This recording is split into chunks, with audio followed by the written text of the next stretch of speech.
At Citi Field in New York, the New York Mets play the Colorado Rockies.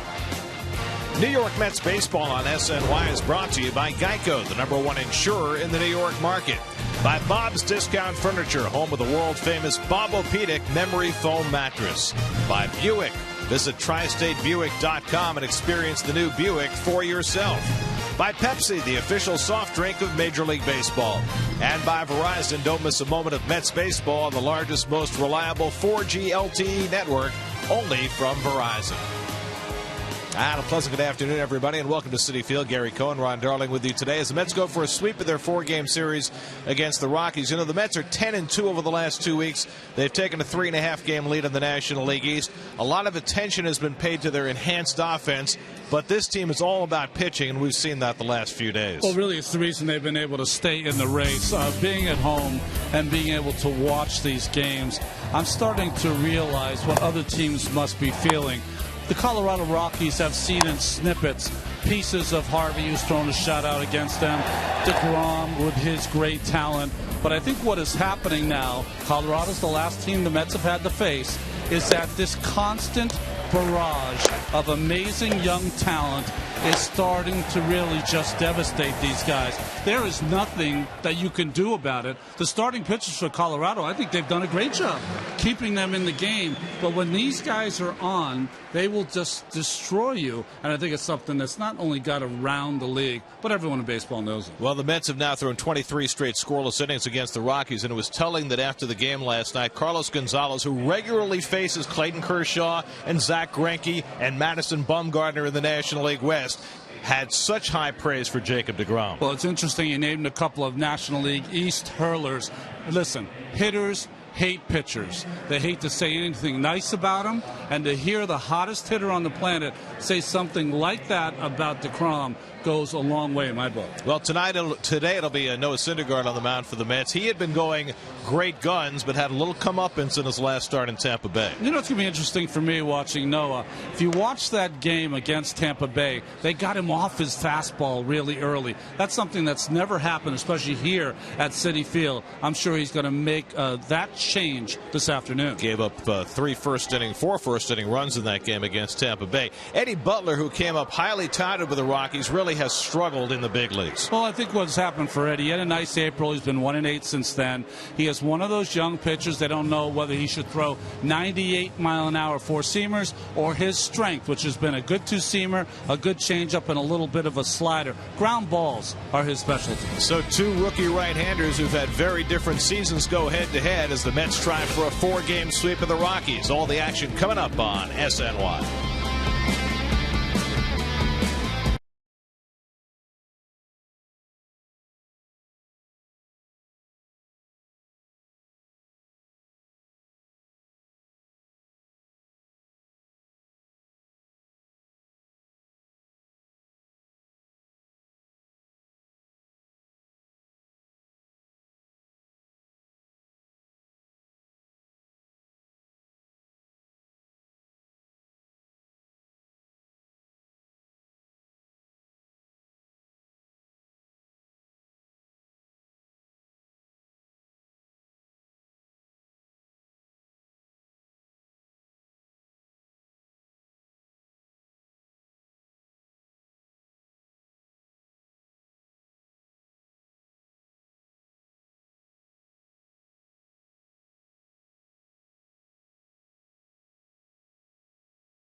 by Geico. 15 minutes could save you 15% or more on car insurance. Visit geico.com for a free rate quote.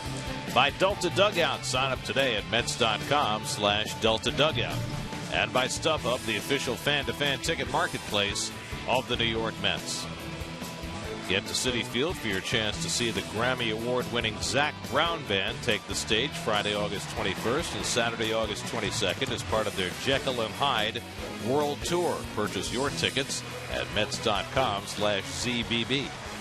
Driver on the Majors presented by Cadillac. Last night, Clayton Kershaw helped out the Mets. He was perfect for 5 1/3 through 8 innings, 3 hits as the Dodgers beat the Nats again 3-0. Mets now 3.5 up in the NL East. The Blue Jays won their 10th in a row. They were 7 games behind on July 31st. They're now in first place in the American League East. Michael Wacha wasn't great last night. 6 innings, 9 hits, but he got his 14th win as the Cardinals beat the Pirates again 4-2 to go up 7 games on the Bucks in the National League Central. Noah Syndergaard and the Mets face the Rockies. Syndergaard's first pitch is coming right up.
Home mound, much as his mates Harvey and DeGrom have. And on a sunny, delightful day at Citi Field, Syndergaard will try for his 7th big league victory, and the Mets will try for a 4-game sweep of the Rockies. Charlie Blackmon and his big bushy beard will get set to lead things off. And here is the Rockies starting lineup. First start from Matt McBride this season, just called up yesterday. First start in the series for Daniel Descalso. It gives Jose Reyes a day off at shortstop as the Rockies, who've fallen to 18 games under 500, try to salvage a game in this series. Well, you see the cheap numbers for Noah. What was interesting watching him run out to the mound, if you're the Colorado Rockies, you got to feel like these Mets just keep throwing out these superhumans that keep coming out. And of all the pitchers they saw, Jonathan Neese pitched wonderfully. Harvey and DeGrom were almost perfect. And now Syndergaard is the hard thrower of the bunch. Thor, not just a superhero, a god. There you go. Here's the Lexus defense for the Mets. Conforto back in the lineup. Cespedes moves over to center field. Granderson in right. Uribe, Flores, Kelly Johnson gets a start at second base. Daniel Murphy who's been playing fine at first, and Travis d'Arnaud, very surprised that he's behind the plate day game after a night game. Fourth straight start for d'Arnaud in this series. Anthony Recker called up yesterday, stays on the bench. Charlie Blackmon leads things off. You saw Murphy playing first base. Lucas Duda out for the third straight day with some back issues, and Terry Collins says if he's not ready to play by tomorrow, they have to start thinking about the disabled list. It seems as though it's gone on a lot longer already than the Mets had anticipated. Blackmon is 0 for 9 in this series, hitting .285 for the year. Syndergaard's first pitch is a fastball for a strike, and we're underway. These Colorado Rocky hitters, to me, seem like they are trying to work these young pitchers. Maybe they're not going to have control. You'll see a lot more aggressive swinging, I think. Ball and a strike to Blackmon. DJ LeMahieu on deck, then Carlos Gonzalez. Well, the Tampa Bay Rays jumped Syndergaard in his last start. John Jaso hit a long double. Grady Sizemore a 2-run homer. Those were the first two batters against him last Saturday. That was honestly the first time I've seen Noah in a while. Looked like he had a little standing 8 count there in the first inning. Coming out blazing this afternoon. Wound up giving up 4 runs in that first inning, throwing 38 pitches, and he was done after 4 innings in that last start. 1-2, and Blackmon takes a fastball just off the plate at 97. The 7 starts before that last one at Tampa Bay, as you look at LeMahieu on deck, Syndergaard had pitched to a 1.44 ERA, so he had settled into a tremendous groove. You know, it's not only that he has pitched well here his last 4 starts, but they've all been 2 runs or less, 8 innings. I mean, that's amazing for the 22-year-old. As Danny Worthen. 3-2 on his opening hitter, throwing all fastballs. And another one to strike out Blackmon for the first out of the day.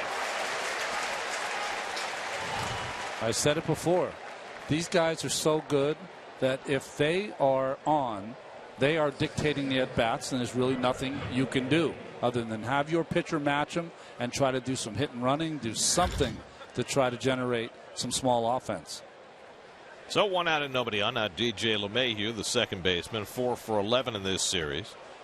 5th in the National League with a .319 batting average. You were telling me, and I agree, LeMahieu has had a tremendous breakout offensive season, but the Gold Glover has not looked quite as sharp defensively. Not as sharp. He has not looked good at all defensively, watching him in the first 3 games. And the first curveball by Syndergaard down for ball 1. There's been a couple balls to his left. One he should have got to. One he was leaning the wrong way. A second one that he should have dove for to keep in the infield with a runner at second base. A steal that was a one-hopper. Instead of blocking it, it went to center field and runner went to third. Those are things that don't happen to Gold Glovers. Fly ball center field, well hit. Cespedes back to the warning track at the wall. It's out of here. DJ LeMahieu hits his 5th home run of the year. And the second batter of the game, just as was the case in Syndergaard's last start, takes him deep. And the Rockies break the Mets shutout streak at 23 innings, and LeMahieu puts them on the board first.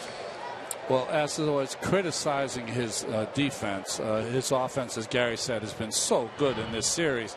And this is some cheese up high and a quick bat. And LeMahieu is a different kind of athlete. Usually second basemen are 5'10", 5'9".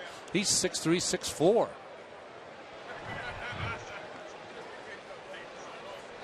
Tenth home run that Syndergaard's given up, and he goes right after Carlos Gonzalez and gets a high strike.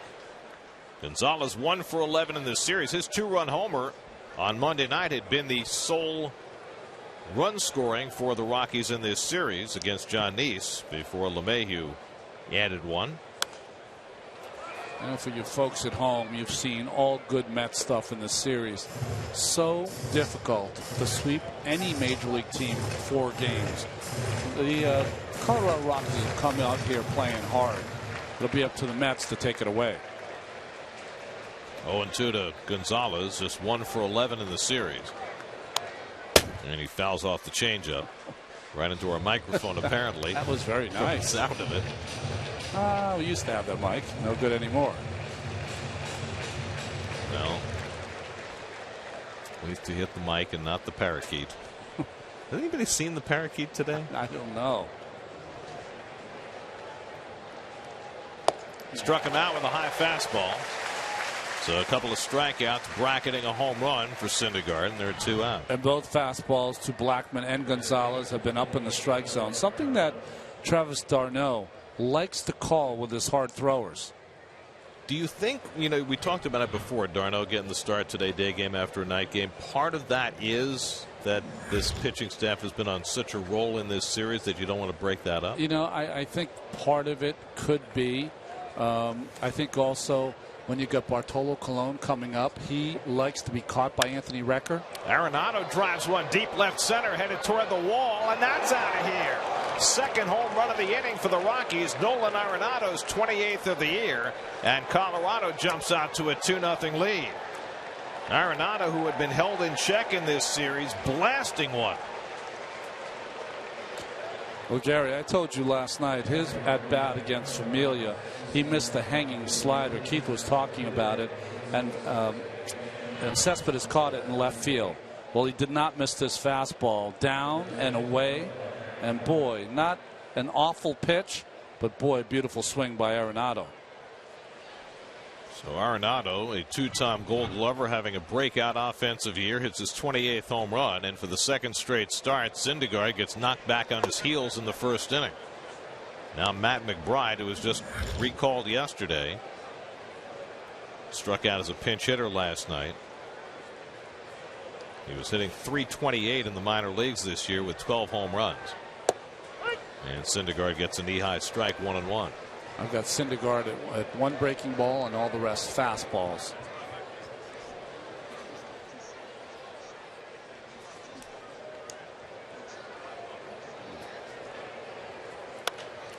McBride lunging for the curveball, pops it up. And Flores battling the sun, stays with it to end the inning. But a couple of solo home runs for DJ LeMahieu and Nolan Arenado. And the Rockies jump out to a 2-0 lead.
Curtis Granderson, who hit second yesterday, back in his accustomed leadoff spot. And here is the Mets Geico starting lineup with Duda out of there.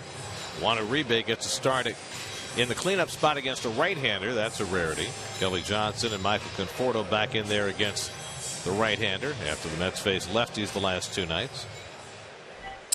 Well, I was mentioning Eddie Butler before, 3-9 record, those Toyota numbers, but he was 2-1 in April, looked pretty good, 1-8 since then. He has never, I'm going to say this, never thrown a pitch past the 6th inning. Granderson leads off. Curtis 0 for 8 in this series. Did have a couple of memorable moments with the bases loaded. A hit by pitch and a walk, both against Boone Logan, who's celebrating his birthday today. 2-0 now to Granderson. And they put on the infield shift against him, as they have the entire series.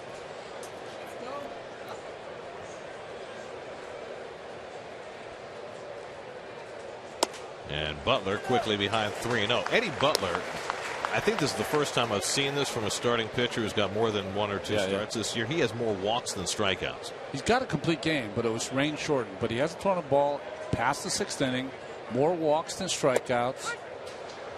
Like I said, his strength is sinking the ball and getting the players to put it in play, not getting behind. And he walks Granderson to start his day. Granderson's 58th walk of the year. That's 9th in the National League. As of course, light defense for the Rockies. Kyle Parker, who started at first base first night, left. Blackman and Gonzalez. A lot of gold here. Arenado, LeMahieu, Daniel Descalso. I like him as a player. And Nick Hundley behind the plate. Matt McBride at first base, who just was called up. And yesterday, when they released Drew Stubbs, or DFA'd him, yeah.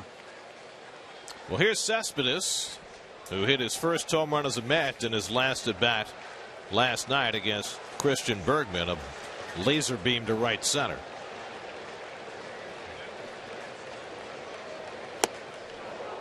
And takes a big rip. 0-1. Cespedes playing his 12th game with the Mets. Went 42 at bats before hitting his first National League home run. With the parakeet sleeve on. He does. Nobody's seen the parakeet today. Hope he's okay. Day game after a night game. Sleeping in? Yeah. With the hood?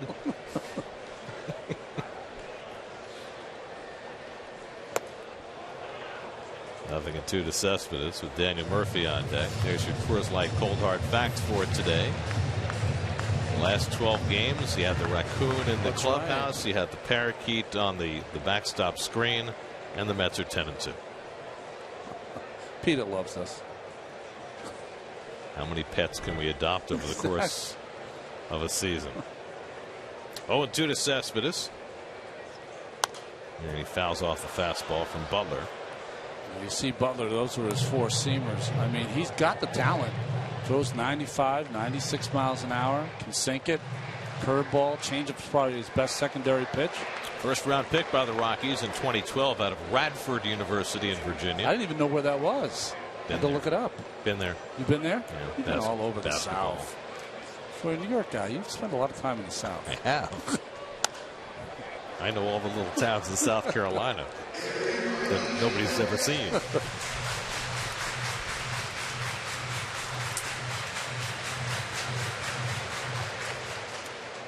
Well, I was looking at their notable alumni, and I don't know any of them, so I don't know what that means. Either I'm just an idiot, or they don't have any notable alumni outside of Eddie Butler, is what you're trying to say. Cespedes foul tips the breaking ball, and Butler has his first out. Went after him with all fastballs, and then came back with a looks like a high cutter, maybe slider. Not a great pitch, but it worked. So 1 out and 1 on. Now Daniel Murphy. Murph got the night off last night against the left-hander. Back in there today, and he's been red hot. 8-game hitting streak, hitting .412 over the 8 games. And getting another start at first base today with Duda on the sidelines. And he drills one down the line into the corner for an extra base hit. Granderson digging for third. He's going to be waved home. Gonzalez's throw comes in too late. It's an RBI double for Daniel Murphy, and the Mets are on the board. It's 2-1 Colorado. You know, the one thing I have to say about Murph is that he is such an intelligent watcher, and in the first inning, he watches what the pitcher's doing. He just saw Butler go after Cespedes with all fastballs, and he was ready. And he got one, and he laced it down the line. He sees what the pitcher is doing in the first inning, and on first pitches, you just do not get him out if you try to throw a fastball by him. Nice hitting, Murph. And Granderson able to score all the way from first. Well, Granderson's going to score on that baseball. Good turn here. Let's cut that back perfectly. 23rd double, 43rd RBI for Murphy. Now has a 9-game hitting streak. He's the tying run at second with 1 out for Juan Uribe, who got the Mets started last night. And that one fooled Hundley as much as it fooled Uribe. You know, it's the little things, Gary. I mean, Carlos Gonzalez is a Gold Glover. Mostly in left field, he got the Gold Glove. Didn't hit the cutoff man. I mean, you do that over 162 games, you're going to lose a dozen games a year just from that kind of those little mistakes that a guy of his quality should not make.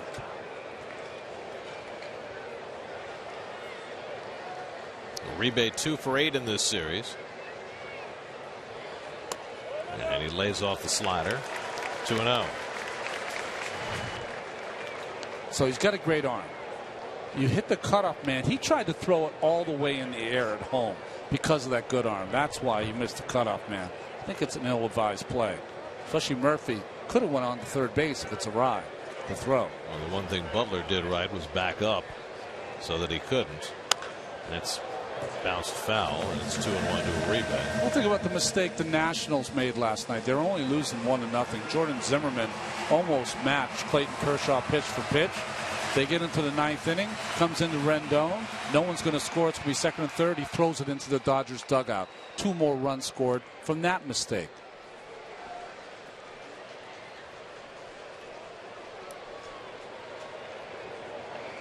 United, we cheer. Like it. Good sinker there by Butler, and it's 2-2 to Uribe. The way the seats are out there and the fans of United would cheer, it's like a big pizza slice. It's the Big Apple seats out in center field. That's where we broadcast from last year. That's right. It was fun. We felt the wind at our backs coming under the scoreboard. We had something to eat every inning. The bacon on the stick. Murphy at second and 1 out. 2-2 to Uribe. And he lifts one to center. Blackman hustling back. And he can't get it. Murphy to third. He's being waved home. And he will score. Charlie Blackman misplays that fly ball into a double for Uribe. And the Mets, just like that, have tied it at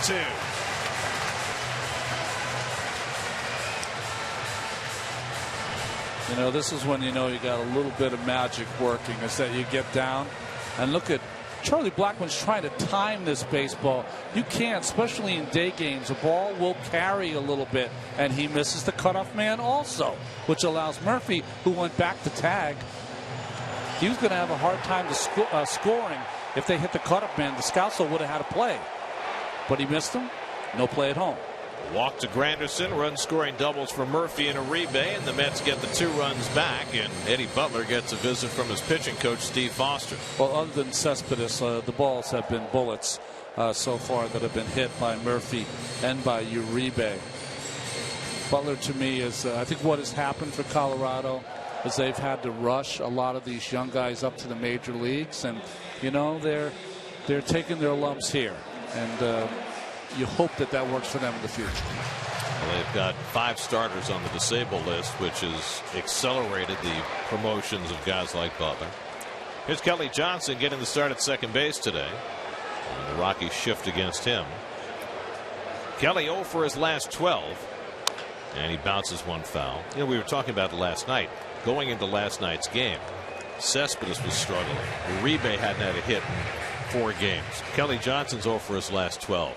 Michael Conforto's hitting 200, and yet the addition of those guys has changed the feeling.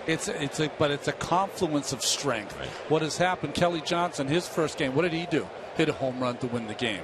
Uribe doesn't have a lot of hits, but his hits drive in runs. Cespedes has been able to move different places in the order, different places in the outfield. Clippard has done his job in the 8th inning like you wanted him to do. And I think also, correct me if I'm wrong, if you're the pitcher facing this lineup right now, the threat level is more important than the actual production. There's no outs. It used to be, you used to look at the Mets lineup and say, okay, I got 4 outs easily. Add the pitcher, that's 5. You don't have that anymore.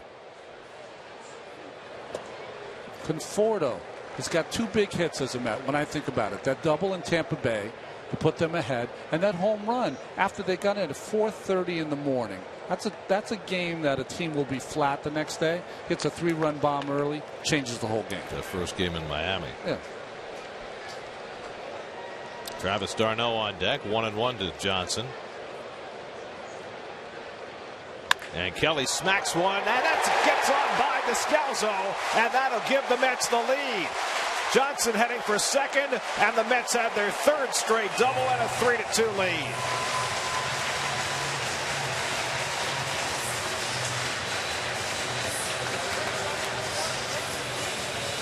Well, they had the shift on against Kelly Johnson, but he hit it so hard, he hit it right through the shift.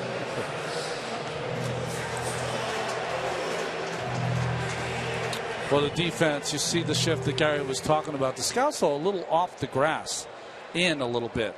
And Kelly Johnson, like you said, hit a bullet. Descalso was behind the umpire, too. Say, which is very strange. Was he screened? I think so. He didn't move as quickly as Descalso usually does. He's an excellent defensive player. So 3 straight doubles produced 3 runs. Now Travis d'Arnaud swings at the slider and misses. Travis playing all 4 games in this series. That was definitely not in the plan, but 4 for 9 in the 3 games. Good to go today. First 4-game stretch he's had since coming off the disabled list. I guess when you have only 103 at bats in August, you want to play every game you can.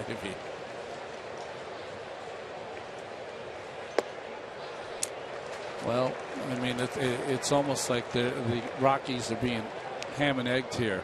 First 3 games, their starting pitchers were excellent, keep them in the game, and here they have the great thing of 2 runs in the first, and the Mets answer right back. That's what happens when you're a bad team. Up and into d'Arnaud, 2-1.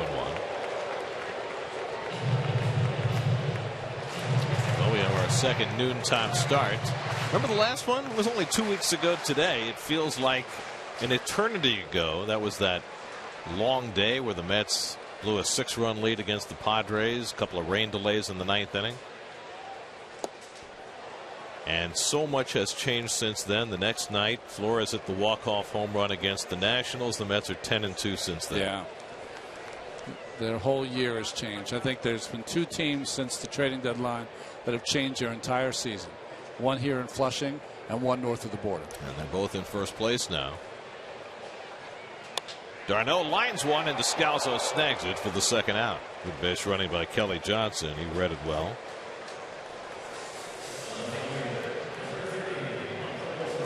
Well, when the Mets began the day on July 31st, they didn't have Yoenis Cespedes. By the end of the day, they did. And they've turned things around to the tune of 6.5 games in the standings since. Well, 10-2, 4-9. That's the difference. Washington's gone 4-9. And Washington shut out the last 2 days by the Dodgers, now moving down up to San Francisco. They got a little advantage tonight, though, as far as the pitching goes. Well, it's a game they really have to win. Yeah. Strasburg against Vogelsong in San Francisco tonight. There's Michael Conforto.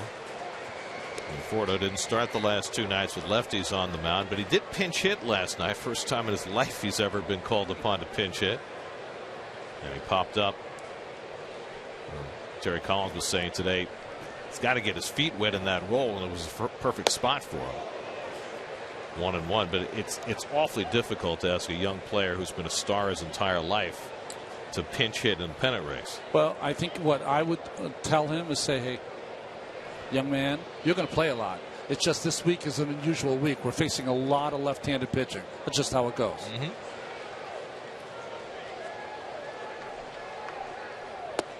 And that is the case because the Mets have faced very few lefties this year. But 2 in this series and then 2 in the series coming up over the weekend against the Pirates. Locke and Liriano? No, it's Happ and Locke. Happ and Locke. Yeah.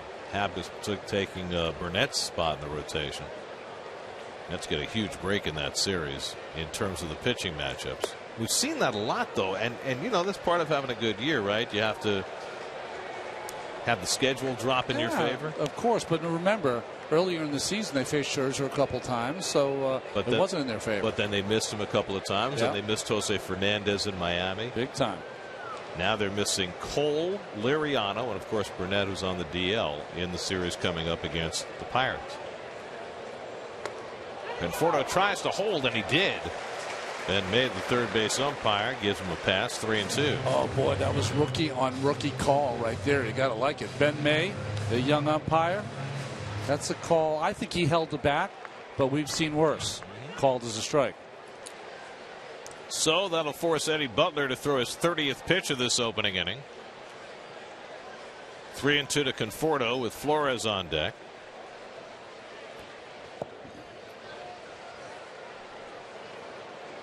And Conforto goes after the changeup and strikes out to end the inning. But the Mets respond after Noah Syndergaard gives up a couple of home runs in the top of the first.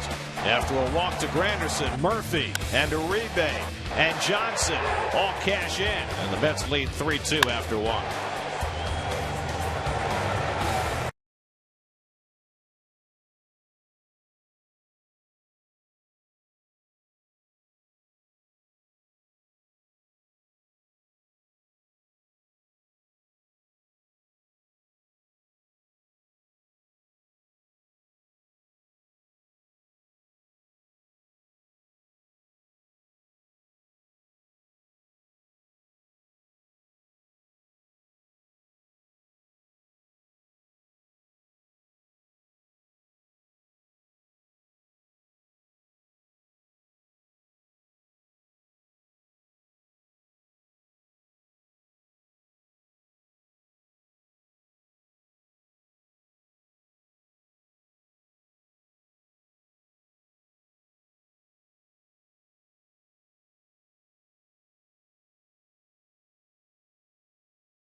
That's with a 3-2 lead after one. Daniel Descalso leads off the second against Noah Syndergaard.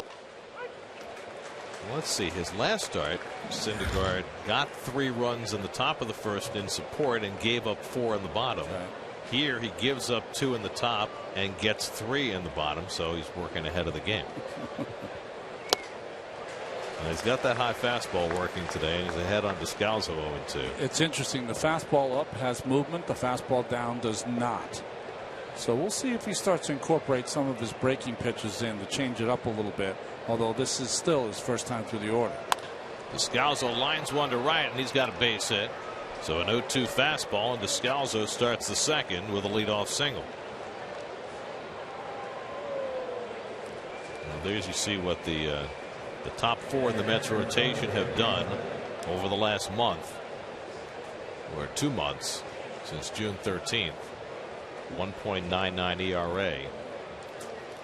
22 out of 40 starts have allowed 1 run or no runs.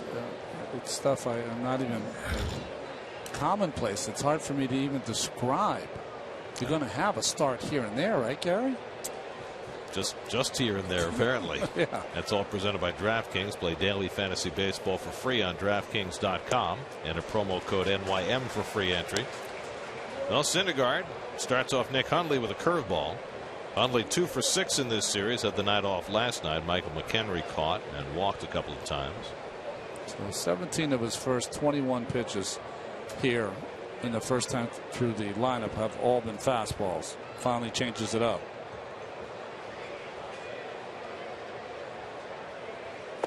And another curveball. That one misses. A ball and a strike.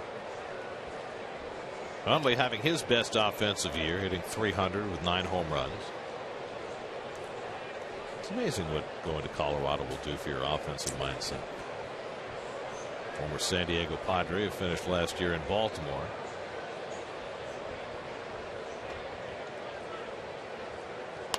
And a check swing roller down to Uribe. Out at second. Turned by Johnson for the double play. Kelly Johnson doing a terrific job in the middle. And the Mets turn the 5-4-3 double play.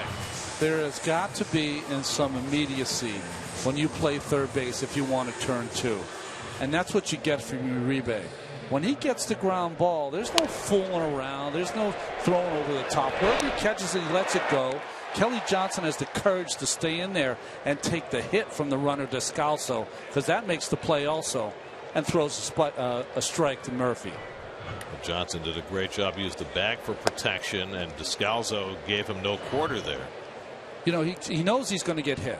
But if you use the bag, you're not going to get a really bad hit. And the other thing is, let your legs go. Don't try to be rigid there. Let them go out from under you.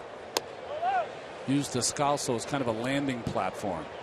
2-0 to Kyle Parker, who's hitting 8th in the order. Parker making his 9th start since being called up. His 3rd in this series. Played first base and left field. The former Clemson quarterback takes a rip. 2-1. Todd Helton is probably their most famous college quarterback. The greatest Rocky ever. Yeah, I'd have right? to say so. Yeah. There have been some Rockies who've had some big years, but none with the longevity of Helton, who is a borderline Hall of Famer. Yeah, it's going to be a hard call for them because of the home and away. Tough to judge because of the Coors Field factor. Little flare to right, and Parker's got a 2-out hit. So there's the 4th hit through the first 8 batters against Syndergaard. All 4 hits have been on fastballs, right? You can't really make. That's not a mistake there. Just good hitting by Parker. So now Eddie Butler, 1 for 22 this season, 1 for 28 in his career.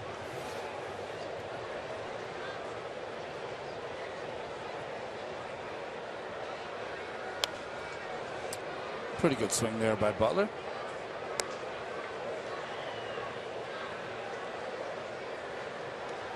Very tucked into his stance. Yeah, he doesn't look like a hitter. Right. When he stands in there.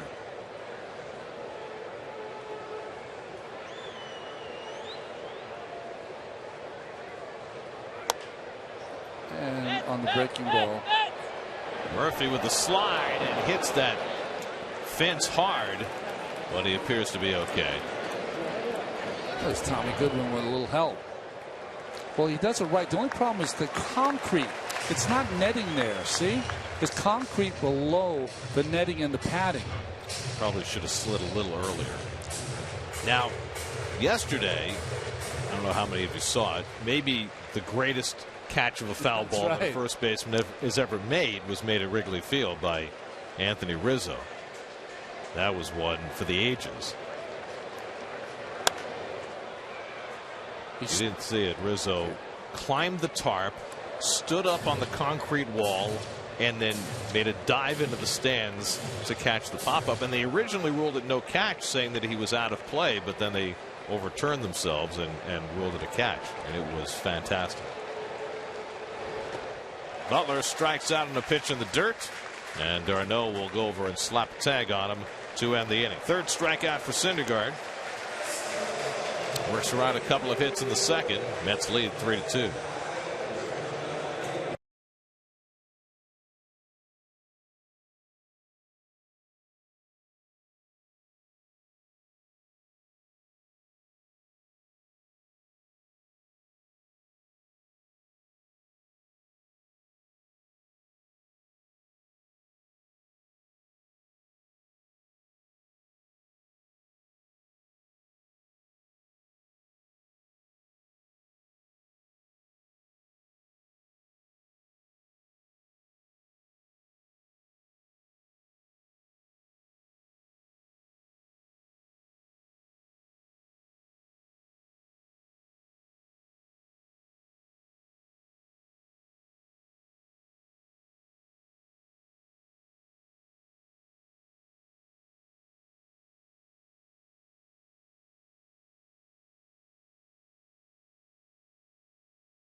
After the game for a special post-game concert featuring Neo. The post-game concert is included in the price of your ticket, and it's all presented by Pepsi. Purchase tickets online at Mets.com/concerts. Or as Keith would say, yo. Your alliterative Pittsburgh Pirates probable pitchers, brought to you by Citi. Colon against Happ, who was just acquired from the Mariners tomorrow night in the series opener. Wilmer Flores hitting 8th in the order today, takes a strike from Eddie Butler. Flores 2 for 6 in this series. Syndergaard to follow, and then Granderson in the second. And the breaking ball pulled foul. Tough shuffle to get out of the way, and it's 0-2. Tough nose. It's got a little heat on it. He's out of the way. Do you remember when the Tuffle shuffle was a thing? It was a huge thing. He had this little wiggle when he stood in the batter's box, and people went wild over it. The one thing about those team in the 80s, there was something to like about a lot of the players, and that was Tuff's trademark, the Tuffle shuffle. Talking to Arenado.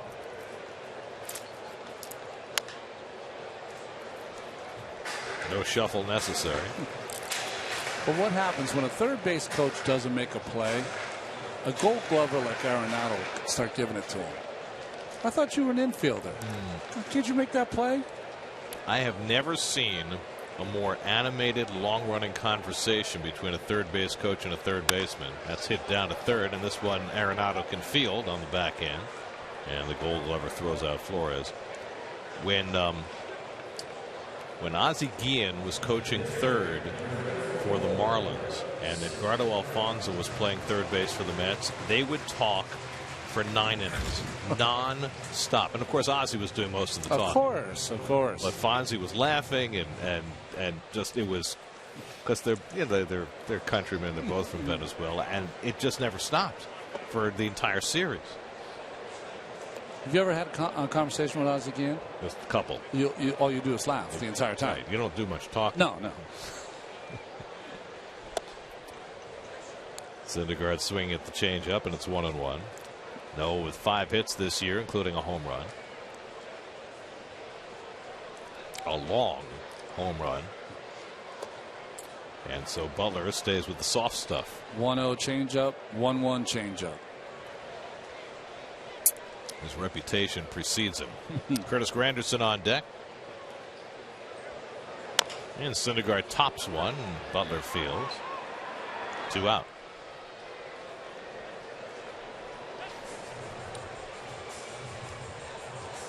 So Curtis Granderson will bat with 2 out and nobody on. The Mets start this day with a 3.5 game lead in the National League East. The last time they had a lead this large, it was May the 10th. Remember, the Mets got off to a 13-3 start, so they were in first place for a significant amount of time in April and May before things got a little ugly. They were 20-11 on May 10th. Now they're 10 games over 500, which matches their high water mark for the year, 62-52. But Terry addressed that, Gary. He said, even when times got the worst, we kept pitching, and we won some tight games. We won some games that maybe we shouldn't have won. 2-1, 1-0 here. And they had the fortune of the Washington Nationals never catching fire. That's right. I mean, at the time when the Mets were at their worst, if the Nats had played the way everybody expected them to, their lead would have been double digits, and this comeback that the Mets have made in the last 2 weeks would not have been possible. Something amuck in Denmark. Certainly seems that way, doesn't it? Granderson hits one out to center field. Blackmon has trouble with it and goes back to get it. So Blackmon, who misplayed one ball in the last inning, almost misplayed another. But he's able to recover and catch Granderson's fly ball to give Butler a 1-2-3 second. On to the third, 3-2 New York.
Mets entertain the Pirates the next 3 nights. Pittsburgh just lost the first 2 games of their series with the Cardinals to fall 7 back in the Central. Then Mets go to Baltimore, Colorado, and Philadelphia. A couple of off days squeezed in next week. 2 in Baltimore, 3 in Colorado, 4 in Philadelphia on that upcoming trip. You guys will have an off day in Colorado. Right. Very nice. Hello. Charlie Blackmon, who has looked a little lost in center field early in this game, struck out his first time up. Syndergaard starts his second time through the batting order and gets the changeup in for a strike. Blackmon, LeMahieu, and Gonzalez for the Rockies in the third. 2 in a row. Now the key for Syndergaard, what happened to him in Tampa, can't happen anymore. Can't get him off his fastball. Tampa Bay got him away from his fastball. He's afraid to throw it. And when I say afraid, folks, I'm not saying he's fearful. It's just that he thought that they were on his fastball, so he tried to go to secondary pitches. Everything comes off his fastball. Always has, always will. So he's got to establish that while mixing in his secondary pitches. Can't be just all secondary pitches. First at bat against Blackmon, he threw him 6 straight fastballs and struck him out. Here he's throwing him 3 straight changeups to start the at bat. But he's behind the count, so now he's got to come with a fastball. And he missed inside with it, and it's 3-1. Oh, nice shot there. We have a plethora of young fans here today. Love it. That's what it's all about. Noontime start designed to bring more young people into the ballpark. 3-2 to Blackmon. You know, I love seeing the kids in the stands. They watch the game. They're into the game. It's fun to see. Got their gloves, Thor's hammer. Got their mitts on, different colored T-shirts, which tells you what bus you got to go to after the game. Foam fingers. Never got that, but kids love it. Yeah, I don't really get the foam. Oh, my kids when they were little, any place we go to a game, they want to buy the foam fingers. I'm like, I'm not doing it. No, but they just loved it. Once you have one foam finger, doesn't that? That's enough, I guess, right? 3-2 to Blackmon, and he missed with the changeup, and he walks him. First walk given up by Syndergaard, who's averaged just 2 walks per 9 innings. This is where the game is a little tougher for Noah. Not a lot of things tough for him because of his great stuff, but he's still learning how to hold runners on at first base. And I think if you're Colorado, you want to try to take advantage of that. Blackmon's not a guy who steals lots of bases, but he's got some speed. Third in the National League in steals this year. Huge lead, by the way, he has at first base. I was a little surprised, by the way, in that regard, that Walt Weiss wouldn't have put Reyes in the lineup today to give him a chance to take advantage of Noah, who's had his problems holding runners. That would have been a big strength for them today if he could have got on. But Blackmon, 29 steals this year. He's been caught 10 times, and he's going first pitch. And d'Arnaud has no chance. And Blackmon stays on the bag for his 30th stolen base of the year. I mean, it's not even close because Noah just at this point is the magic number is 1.4 to 1.5. Anything above that, every good runner is going to go. He has a huge jump, great long strides, simple base. So the tying run in scoring position with nobody out. LeMahieu homered his first time up. And Blackmon dancing off the bag at second as Syndergaard misses with a curveball. 2-0. Mayhew, as you see Murphy coming in to talk to Syndergaard. We've seen Murph do this from, a variety of positions. But really, at a 2-0 count, really nothing to say. He's got to go right after LeMahieu. And LeMahieu naturally, to me anyway, hits the ball center to the right side. That's certainly what you want to do here with nobody out. Well, this is the 4th game in this series. And the Rockies are looking for their first hit in the series with a runner in scoring position. They're 0 for 10 in the first 3 games.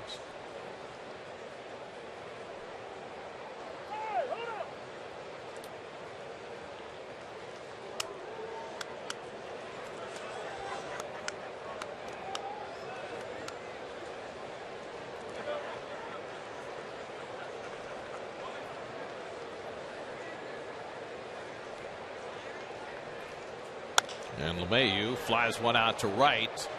Over toward that sidewall goes Granderson, and he reels it in. Blackmon tags and goes to third. Boy, Curtis has really gotten good at playing that right field line where that wall comes up on you awfully quickly. You know, Gary, you make a good point. He has gotten better at it over time, and I think it takes some time because it's a strange corner. You have, what, 3-4 feet of room over there? So you've got to time how you get over there. You can't just be gangbusters over there. You have to time it, make the catch, and then use the cushion to push you away back into play. So with Carlos Gonzalez at the plate, the tying run at third and one out, the Mets are going to concede that run and play the infield back, try and stay out of a big inning. Gonzalez struck out his first time up on a high fastball. Blackmon at third and one out. And Cargo takes the changeup away, 1-0.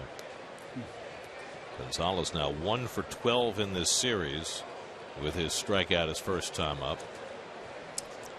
Below league percentage, surprisingly enough, getting a runner in from third with less than 2 out.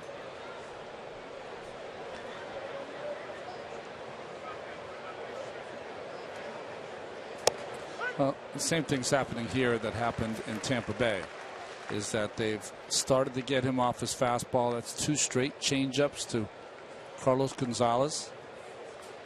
Dangerous Arenado up next, so can't pitch around Cargo in this game with a 1-run lead. Torres hammered, being put to good use. Grounded down to first. The run will score. Murphy now has to race Cargo. Almost waited too long, but makes the play. Blackmon comes in to score, and that ties the game at 3. You know, that really wasn't Murph's fault because he was going to fake the throw, but there was no covering of first base by Syndergaard. That's why Murphy finally had to go get it. I think what happened is that Syndergaard pulled up because Murph faked the throw home. He thought Murph was going to throw home. Oh, you're right. Yeah. Also, he hesitated. Yeah, you can't hesitate. Anything to the right side, you got to go. So a walk, a stolen base, a fly ball, and a ground out produce a run without a hit for the Rockies to tie it at 3. And now Arenado, who hit a bolt of a home run his first time up, his 28th of the year. Good situational hitting by the Rockies in that inning. Took advantage of the leadoff walk.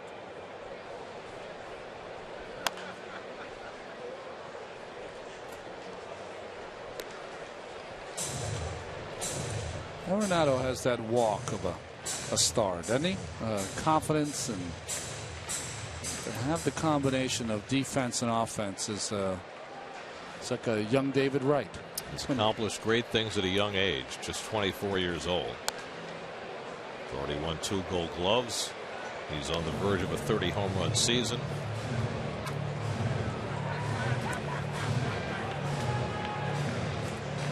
He's very vocal too after they traded Tulowitzki. He wasn't too happy with it because I think Tulowitzki had been his mentor, but he is the star now. Good curveball by Syndergaard to strike out Arenado. 4th strikeout of the day for Noah, but the Rockies tie it up without a hit. 3-3 in the 3rd.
Art. Hello. Sunday at an all-new Mets Insider, former Mets making a name for themselves, coaching the game they love. Get an inside look at their journey to the top and how they're making a difference both on and off the field. Mets Insider presented by W.B. Mason, Sunday at 4:30, only on SNY. Yoenis Cespedes leads off for the Mets in the third against Eddie Butler in a 3-3 game. Cespedes struck out his first time up. Murphy and Uribe to follow.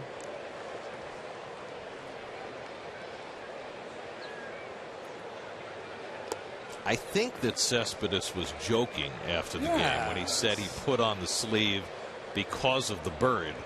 He had the sleeve on before exactly. The bird he was completely tongue-in-cheek. No one kind of got it. They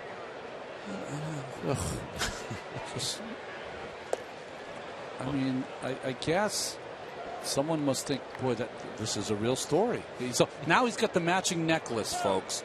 So if you want to talk about that, you can do that. He's matched it with the necklace, with the sleeve. We'll find the parakeet. If we don't, I apologize. Is the necklace new? Because it's hard to keep track of all the jewelry. He's got some great jewelry. If you didn't know better, you'd think Cespedes was from the 70s or 80s, because all the guys in those days Pascual Perez had their number on their neck. That was the biggest thing. The biggest piece of jewelry you could get to put around your neck that had your number, that was the way to go. That's why Ricky Henderson had to keep giving away stuff to get his number whenever he got traded. That's right.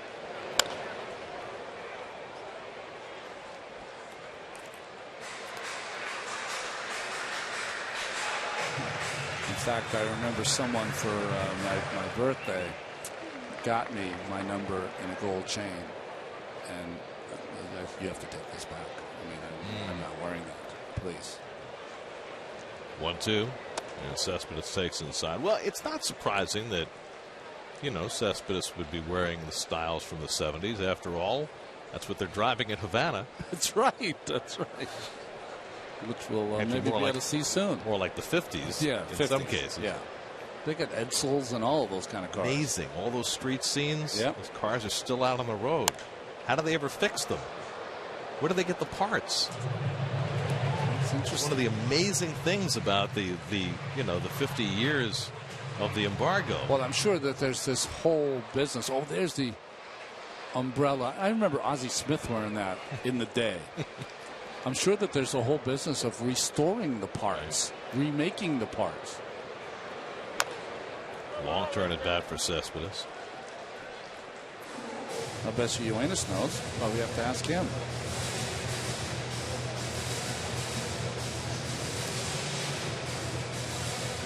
He could have plenty of those cars. Well, I know I'm looking forward to being able to visit Havana. Yeah. And see that island. Here's the 2-2 coming, and that's drilled to the left for a base hit. Chased by Parker. Nice sliding cutoff, but Cespedes heads for second. Parker's throw not in time. A leadoff double for Yoenis Cespedes on the 9th pitch of the at bat. Well, a bullet to left field, and that's all he seems to do when he makes contact is hit bullets. Nice try by Parker in left. But we were talking Reyes before and other Mets. Has there ever been a prettier athlete you've watched in the Mets uniform than Beltran, Reyes? I mean, he can do it all. Right up there. Yeah. Ellis Valentine. There you go. So the Mets have the tie-breaking run at second. Their 4th hit, and all 4 have been doubles. Daniel Murphy had the first one. Into the right field corner to drive in the first Met run. And Murph takes in the dirt. Good stop by Hundley. You don't expect to have to block a 95-mile-an-hour fastball. And he didn't. He just, what happens to catches right there, you get a little lucky. You go back to your infield days or whatever and just try to short hop it.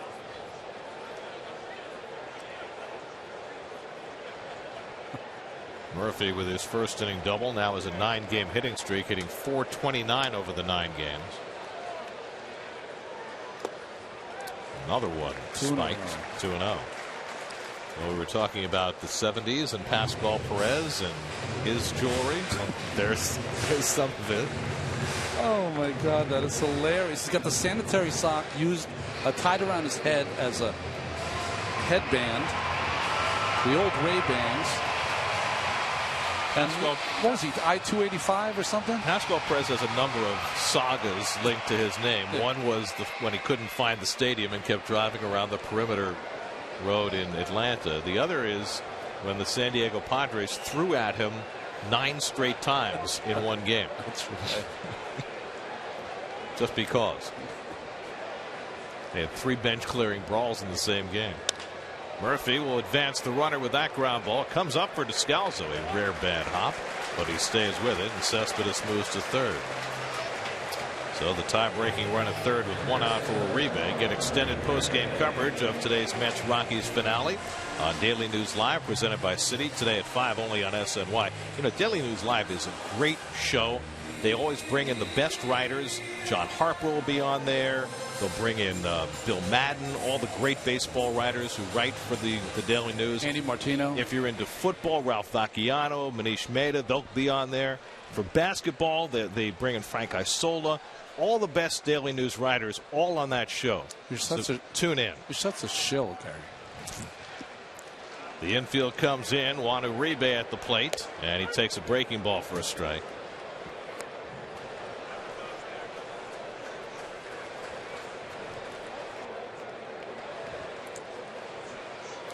Uribe hit a long double that fooled Blackman in center field and drove in a run in the first. And that sinker stopped by Hundley, 1-1.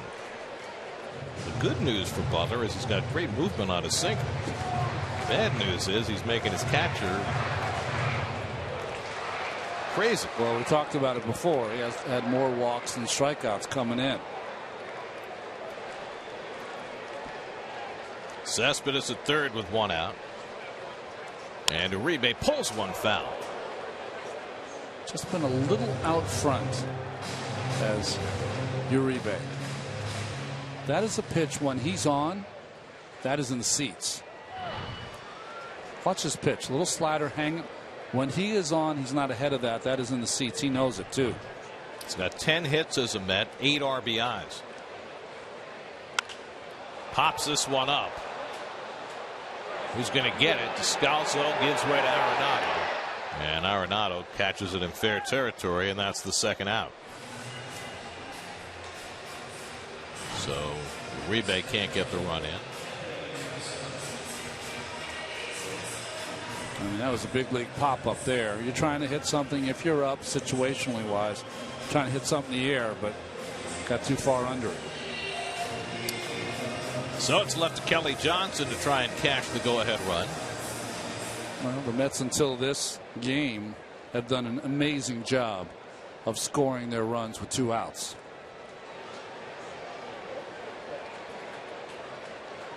Johnson doubled in a run his first time up and takes a strike.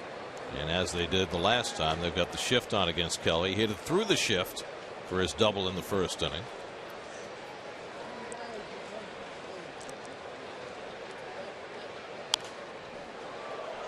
And now Butler gets ahead of him 0-2.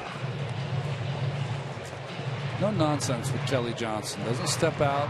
He's a back foot right where he wants it placed. Stares down that pitcher and tries to figure it out. He made quite a career for himself. You know, we remember when he was a young player just trying to find a place to play. Right, he was an outfielder. They made him to a second baseman. And he's moved around ever since. Check me if I get this name wrong. He and Ryan LaVarnway. Not Ryan LaVarnway. There was an outfielder in left field for the Braves early in his career. I know who you're talking about. Yeah. And it was between he and the other outfielder who was going to get the playing time. It's Kelly Johnson who made himself a fine career. Now I'm driving myself crazy trying to remember the guy's name. Let me get it. I know exactly what you're talking about. I know. I try not to do this because I'm trying to use my gray matter as I get older instead of always looking stuff up, but that's how it goes. Have to use the tools available to you. Yeah. Cespedes at third with 2 out. 0-2 to Johnson. And he takes the fastball just inside. 1-2. Greg Gibson has a great call. He said, no, inside, which you heard so much noise, you were thinking that maybe he was going to call it a strike.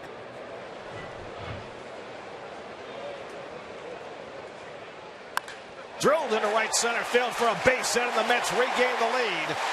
Johnson takes the turn. Again, he'll try for 2, and he makes it safely. His second RBI double of the day, and it's 4-3 New York.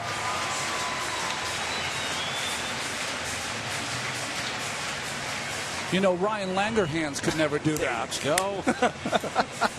But the 2 out runs that the Mets have been getting are so crucial because not only do they build upon your lead, they pick up the hitter Uribe before you, and it breaks the pitcher's back. All of those together. Breaking ball down.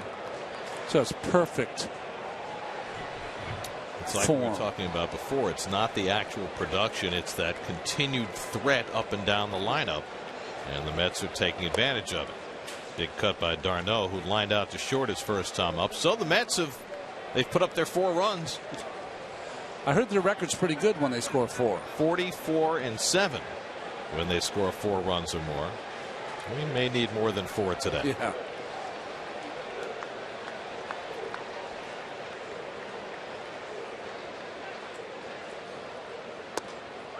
d'Arnaud tries to lay off, but it's on the corner. 0-2.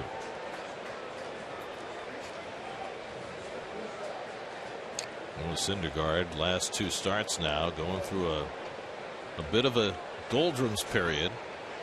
But the Mets have rallied twice already in this game to get him leads. And d'Arnaud late on the fastball to strike out, the 3rd of the day for Butler. But the Mets go back in front. Doubles by Cespedes and Johnson. 4-3 New York after 3.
As they prepare to start the season without Geno Smith. Plus, hear from Marcus Gilchrist and Buster Screen why these new additions may hold the keys to the secondary success on Jets Nation Inside Camp Sunday at 7 only on SNY. It only took us 4 days to learn how to pronounce Screen's name. Well, you know, we're working on it, Gary. I can't root for your Jets this year now, though. Why is that? The Harvard guy. Got the Harvard guy behind the quarterback. Oh.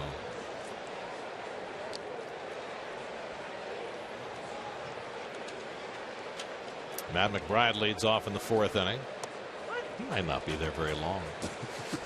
He happens to be a good player. It's the Jets. He's a solid player. I mean, the circumstances are different, right?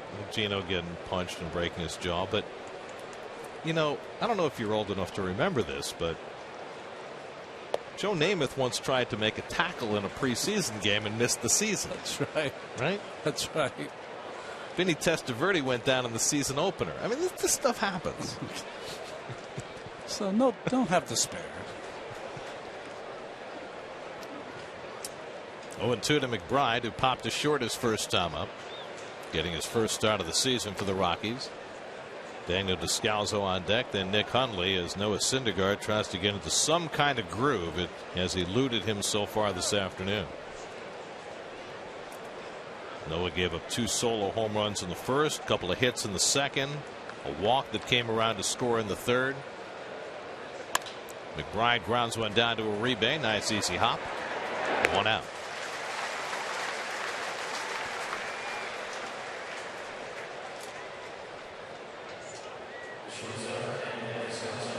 Now Descalso, who hit an 0-2 fastball into right field for a base hit his first time.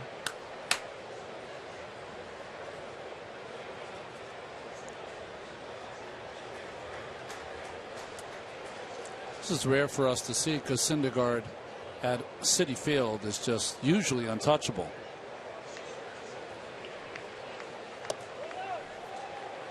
And I usually find these things happenstances. There's more kids. Everyone's got something to eat, some fries, ice cream. Nice. The Mets a record during the day here at Citi Field has been awfully good this year. Just hasn't found a rhythm, as you said. Well, that 1.57 home ERA is 4th best in the National League this year, behind Greinke, DeGrom, and Kershaw. Shallow left center. Cespedes angling in. He makes everything look easy, doesn't he? He does make everything look easy, but he loves, because he has a little flair, all right, which I happen to love. You know how much I like watching Brandon Phillips play when the Reds come in. But he's going to have to be careful on the exchange. There's a couple of times now in this series, and one I thought was a non-catch. Right. My first. The one on Tuesday night, I agree with you. But it's interesting watching Cespedes after watching Lagares the last couple of years, because they have similar results but very different styles. Hundley takes a strike.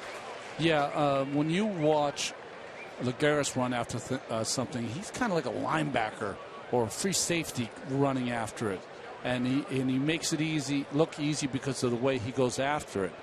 There's just a style to Yoenis Cespedes that just permeates. You know, when he hits, when he runs, when he fields. Lagares' style is more an anti-style. Yeah. He catches everything with 2 hands when he can. Hundley grounded into a double play his first time up. Syndergaard looking for his first 1-2-3 inning of the day.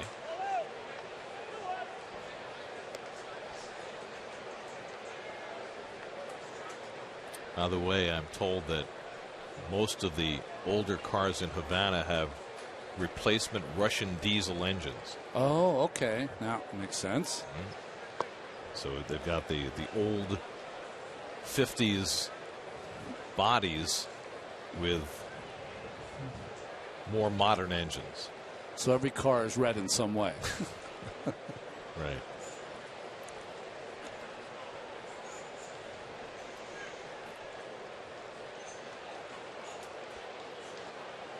(3-1) from Syndergaard, and it's fouled off.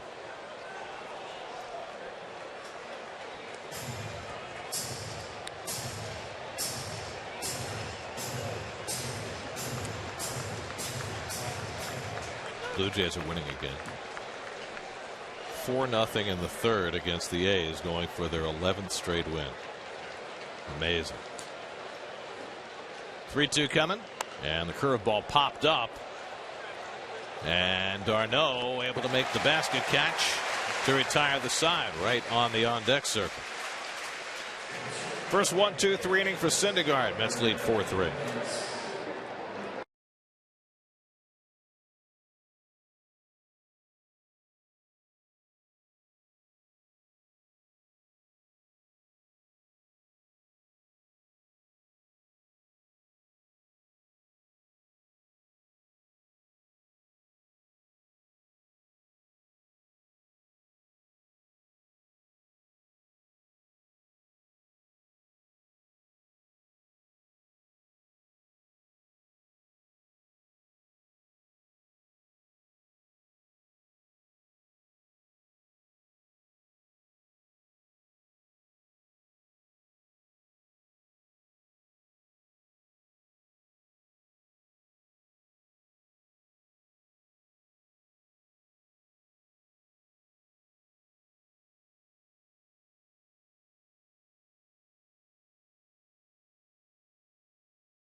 Lots of Thor's hammers on hand. And lots of kids and families as well. Hoping the Mets can pull off a 4-game sweep of the Colorado Rockies. Eddie Butler, who has really struggled as a rookie, gave up 3 first-inning runs, and after his team fought back, gave up the run that put the Mets in front in the 3rd. Now they'll face Michael Conforto to start the bottom of the 4th, and we check in with Steve Gelb. Steve? Gary, we saw Michael Conforto pinch hit last night. Not something he's very familiar with. Said before the game today that he thinks he's only done it maybe once or twice before in his baseball career. And as any good rookie would do, is looking for some advice. He talks to some veterans. Michael Kadire, before the game yesterday, said to Conforto, just try and treat it like your first at bat in a game. Don't try and go up there necessarily just going up hacking like a lot of people try and do coming off of the bench. Said you're going to see the same situations that you would first at bat of the game. Maybe you need to get on base, maybe need to drive in a run. So do what comes naturally in that regard. As for Granderson and Daniel Murphy, they gave him a different piece of advice that Conforto really took to heart. Both of them said, as much as you try and make it the same, you're going to feel a little bit late on every pitch. Conforto not feeling late on that one as he lines a single to center, but he said you're going to feel late on every pitch, so what you have to do is switch your focus from trying to drive the ball up the middle. Instead, you try and pull the ball a little bit, because if you do make contact, in all likelihood, it's going to go up the middle then. Well, he makes contact for his first hit of the afternoon. The Mets' 6th hit of the day. And now Wilmer Flores, who grounded out his first time up.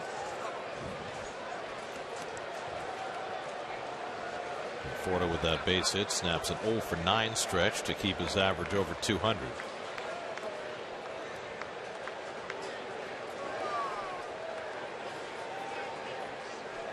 Well, if you get the right count, you could hit and run with Wilmer. But the problem is that got the pitcher on deck who can hit, and Butler, who's erratic.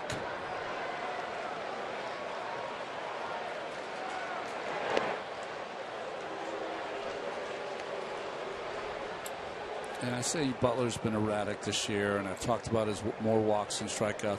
This kid's got a great arm. I mean, if he can harness it, he's got enough to win a lot of ball games. One thing he does do is generate double plays with his sinker, and that's what he's looking to do here. But they're playing hit and run as requested. It's fouled off by Flores. Very nice. These day games, sometimes you can win them just by being uber aggressive. You love that. You say it, we play it kind of thing. So it was only such. Well, it is certainly the case that over the last 6 weeks, Terry has played hit and run far more than he did previously. Over comes Cargo toward the line, and he makes the sliding catch. And back to first goes Conforto. Gonzalez has those long looping strides. And he's got what you call closing speed. Once he realizes that he's going to get to it, he can speed up and get to the place he needs to be. You know, you watch his overall game and you understand why early in his career they compared him to Carlos Beltran. Yeah. Because he's got a lot of that same body type and style to him. If you asked almost every player in baseball, pick a guy that you want to play the game like, they'd pick Cargo. Makes it look easy. Here's Syndergaard. 3 sacrifices this year, and the Rockies looking for him to bunt. But he's not bunting, and he takes a strike.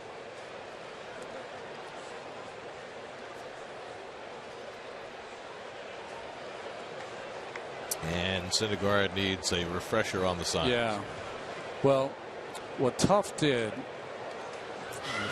I can say it this way. What Tuff did is he put it on, he wiped it off, he put it back on. And that's a little more complicated sometimes for the batter at the plate. More of a 401 course than a 101. There you go. That's only like 25 people on that course, not 300. It's a seminar. Yeah. No messing around this time, but he fouls it off, and it's 0-2.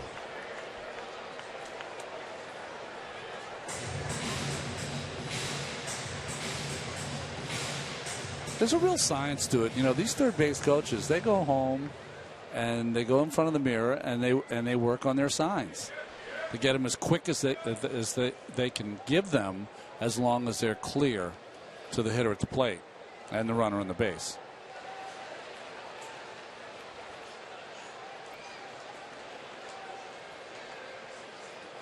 Not bunting, and he goes down swinging.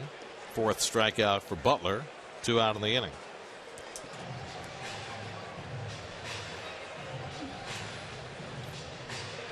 So it's left to Granderson, who was walked and flied out today, 0 for 1.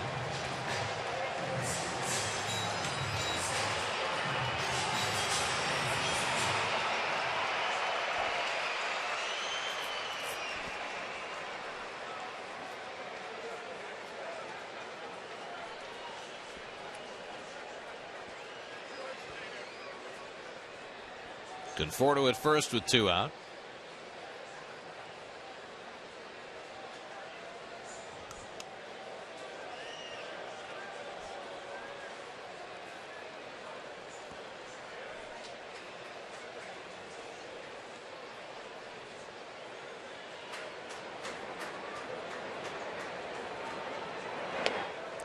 He's got a good move over there, Butler. He doesn't raise his arm up, kind of throws from the side.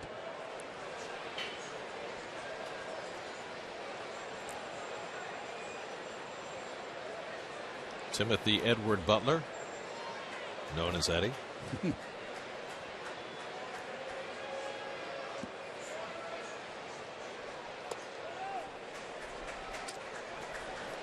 can see here, though, you're in the 4th inning. And if you look at Butler's face, his face is red, crimson red, having to work extra hard every one of these innings. High pitch count of the 4th inning.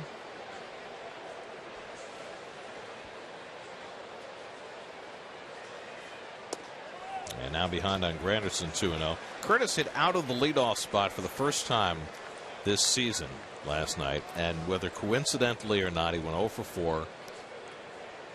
Didn't get on base. First time up today, back in the leadoff spot, draws a walk, scores a run. He's found such a great comfort level in that spot in the batting order, even though, you know, he was more of a, brought here to be more of a middle of the order guy.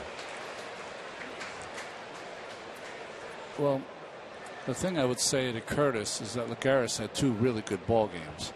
So that you should keep in mind. And second, when he hit second in that Yankee lineup, he scored 136 runs one year. So he can do it.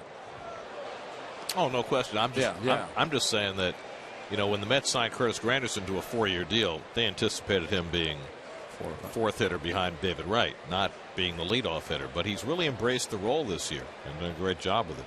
On base percentage just under 350. Full count to Curtis, and gives you that power threat on the leadoff spot. He's already tied the club record with 6 leadoff home runs this year, tied Reyes' record. Well, he's a pro's pro. He doesn't say too much. You know, when he's going good, you don't hear too much from him. When he's going bad, you don't hear too much. He just kind of realizes that it's 162 games. Conforto gets set to run. 3-2 to Granderson is poked foul. And when I watch Conforto run, and you can watch him run here, looks a lot like Don Mattingly when he used to run in the 80s. Looks just like him.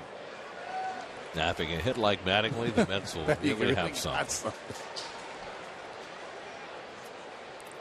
Granderson hits it deep to right center field. Back goes Corgo looking up, and it's out of here! Number 20 for Curtis Granderson. And the Mets have a 6-3 lead.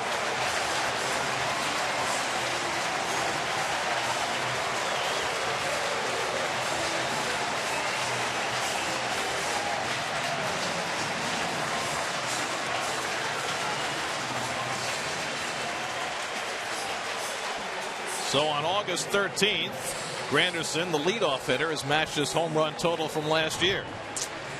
And a couple of more 2-out runs for the Mets. A little change up away. He had seen 3 in a row and finally got one to his liking, and this one is a bomb.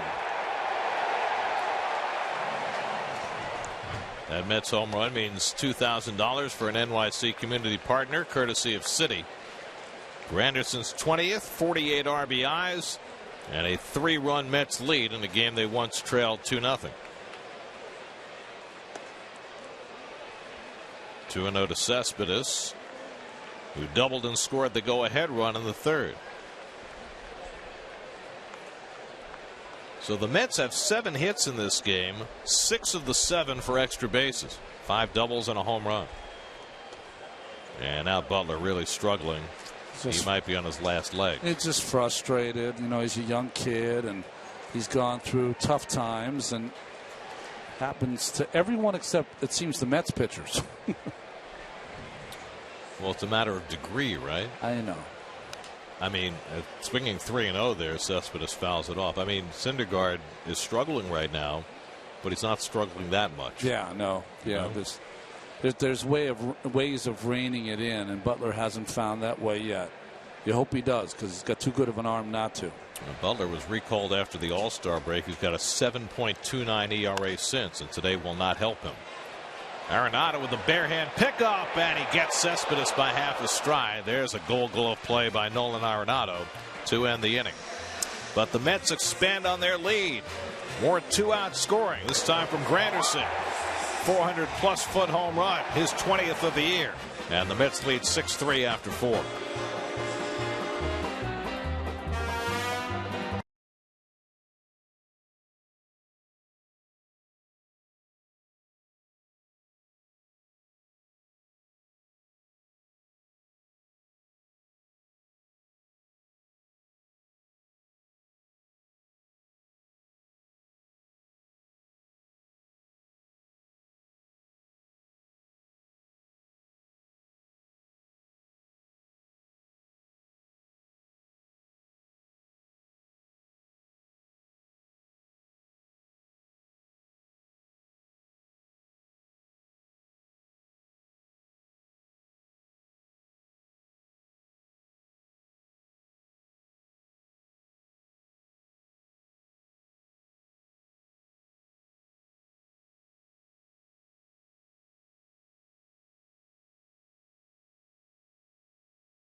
.com at bat, the #1 app for live baseball. At bat is up to the moment at any moment, with in-game highlights, look-ins, replay reviews, radio broadcasts, StatCast, and more. Get MLB.com at bat for your smartphone or tablet. Noah Syndergaard now with a 3-run lead as we go to the 5th inning. It has not been easy pickings for Syndergaard today, but he has found his way through a 1-2-3 4th inning. Now faces 8, 9, and 1 in the 5th. And Kyle Parker takes a curveball for a strike. Parker singled to right field his first time up.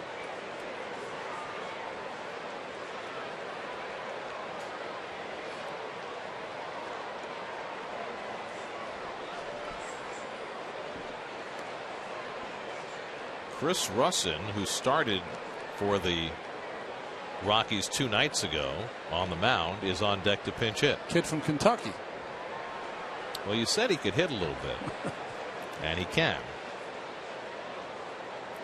So with a 4-man bench, Walt Weiss reserving his reserves this early in the game.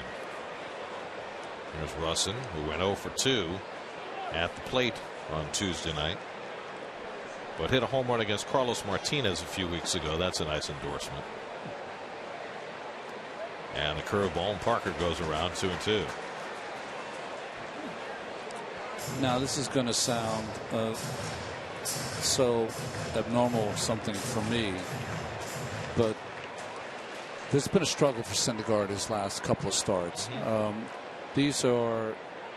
It's not coming easy for him.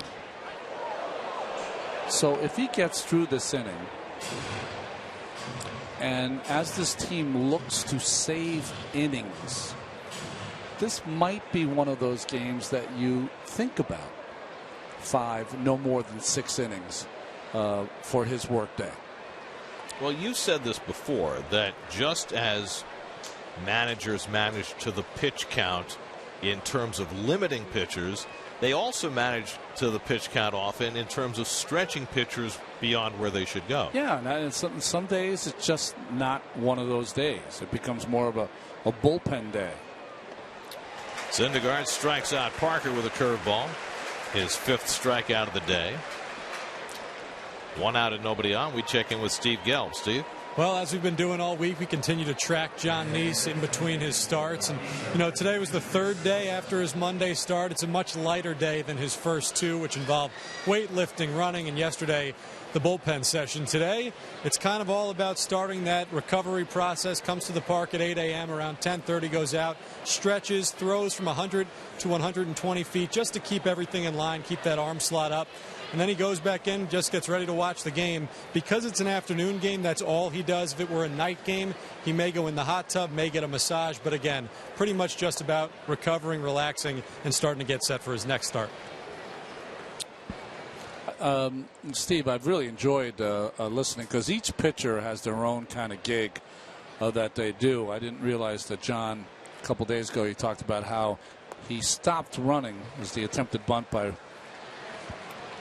Rusin. Ran in the pool instead of running. Gary and I, when we've come to the games, we've seen him after starts just run for a half hour or so and trying to take some of that stress off his joints because he has become a veteran pitcher. Guy with over 1,000 innings pitched, lots of starts. Well, Ron, that's really the one thing that stood out to me in having conversations with John every day is how much this year he just finally seems to have figured out what works for him now at this later stage in his career. Not too late, but more of a veteran presence. He said he realized after last season that he's just not a young guy anymore. He's going to have to alter his routine. And I think what he's come up with has allowed him to stay as healthy as he's ever been. And what we've seen are the results on the field. Rustin hits one out to left. Conforto toward the line to get it. 2 out. By the way, I love when 28-year-olds say they're not young anymore. It's all about experience, Gary. Well, this is some of what we've heard from Steve this week about Niese's routine. Well, it's interesting that we talked about it before. That's his Monday start. Tuesday, how he takes it a little easy as far as really going after it. Today, the day game changes a lot. Full bullpen, 22 pitches. That's after you've loosened up. So you probably throw close to 40 or 50. But 22 as far as working on the mound and throwing, let's say 75 to 85%. Ronnie, we were talking about this last night. Looking back to when Leo Mazzoni was the pitching coach for the Braves, and those guys would throw twice between starts. What kind of influence does a pitching coach have on a particular pitcher's routine? Well, it used to be huge in our day because, it's funny is that everyone has their individual kind of workout planned because they're strength and conditioning coaches. When I first came up, we didn't have a weight room. Forget about a strength and conditioning coach. So everyone had to do the same thing, and the pitching coach was the strength and conditioning coach. So every day you'd go out there, and if you were starting, you weren't involved. If you weren't starting, you did 20 line to lines with the pitching coach every day. So it's interesting that today they all have their own little thing to do. In our day, we did it as a group. And we ran a lot more and a lot more long distance. And the reason we did it, now it doesn't make any sense now because people don't have complete games. The Mets don't have a complete game this year. When you run long distance, there's a beginning. It really hurts in the middle. And there's an end when you feel great. And that's what it is when you start a game and complete a game. As you start it, there's a lot of pain in the middle when you got guys on base and you got to make those pitches. But if you somehow get 27 outs, you feel like a hero. Blackman pops one a mile high. Cespedes a long run in, plenty of time to get there, and the side retired, and all of a sudden Syndergaard's retired 9 in a row. Halfway through at Citi Field, 6-3 New York.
Great day in the afternoon. The Mets look to sweep a 4-game series from the Rockies. Today's starters brought to you by People's United Bank. Eddie Butler done after 4 innings. Noah Syndergaard soldiering on through 5. Mets with a 6-3 lead. The Yukon product Scott Oberg on to pitch to Daniel Murphy, who takes ball 1. Tewksbury, Mass. Oberg pitched in the first game of this series. He's done a pretty good job. His ERA has been high. Left-handed hitters have worn him out so far this year. It's pretty much a rule of thumb. If you're going to pitch for the Colorado Rockies, you have to ignore your ERA. Yes, you do.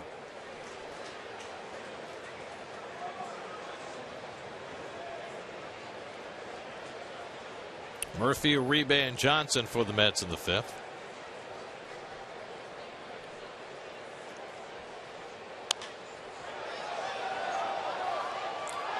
You see Dan Warthen talking to Syndergaard. Terry Collins talks about Syndergaard being a sponge. He wants to know the answers. He asks a lot of questions, a lot of pertinent questions.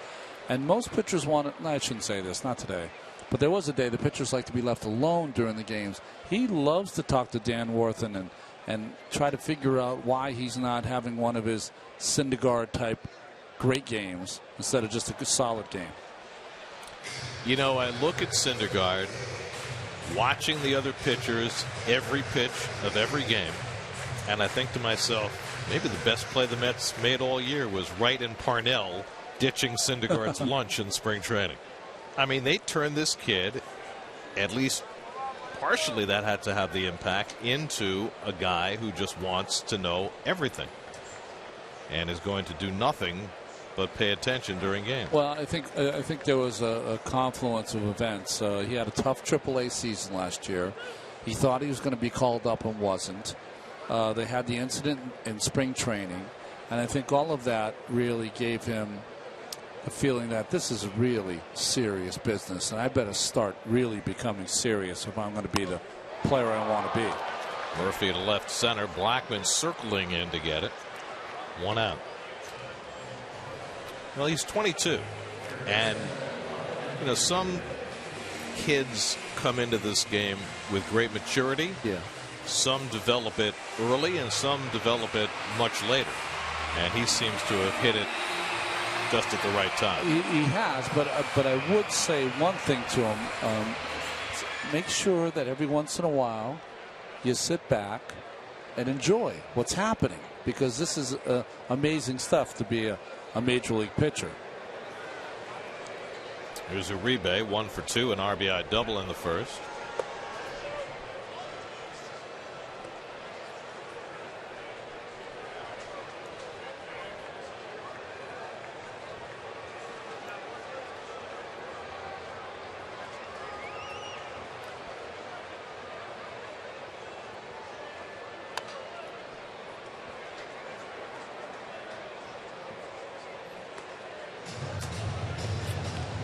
You said last night you guys were talking to the coach of UConn?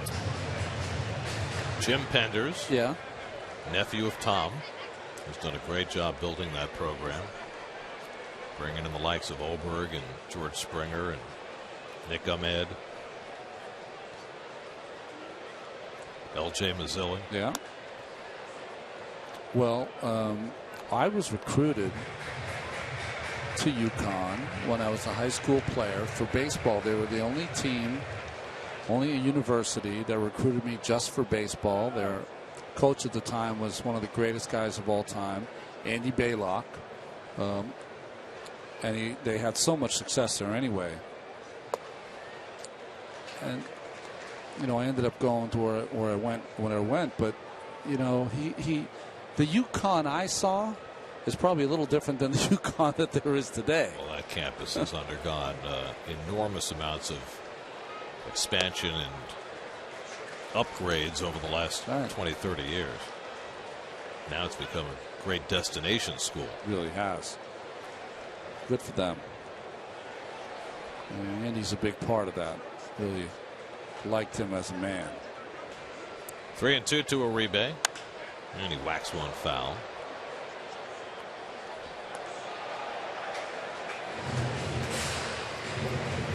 Back when UConn was in the Yankee Conference. That's right.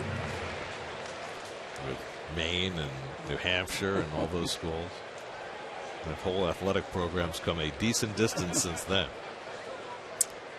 3-2 from Oberg, and he strikes out Uribe with a curveball. So Oberg set down the first two. Good breaking pitch here. Tight and in the dirt as you get ahead of Uribe.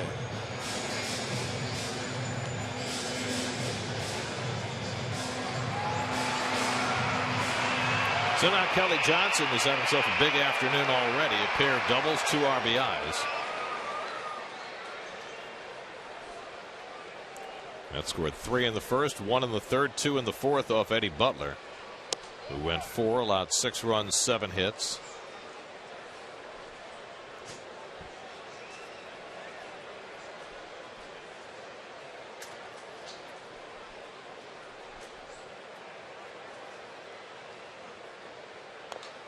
Kelly Johnson in his first game as a Met, in that breakout game against the Dodgers, hit a home run, went 2 for 6. His next 11 games he went 4 for 32. And then today he's broken out again with a pair of RBI doubles. And he hits this one in the air to deep right center. Back goes Gonzalez to the track at the wall. It's out of here. Kelly Johnson with his 11th home run of the year. And it's 7-3 New York. Third extra base hit, third RBI of the afternoon for Johnson. I feel like Terry Collins has these lotto lineups he puts out every day. You never know. It doesn't matter who you put out there. It comes up shining lights every single time. This ball just golfed out of here. Fastball away. And deep.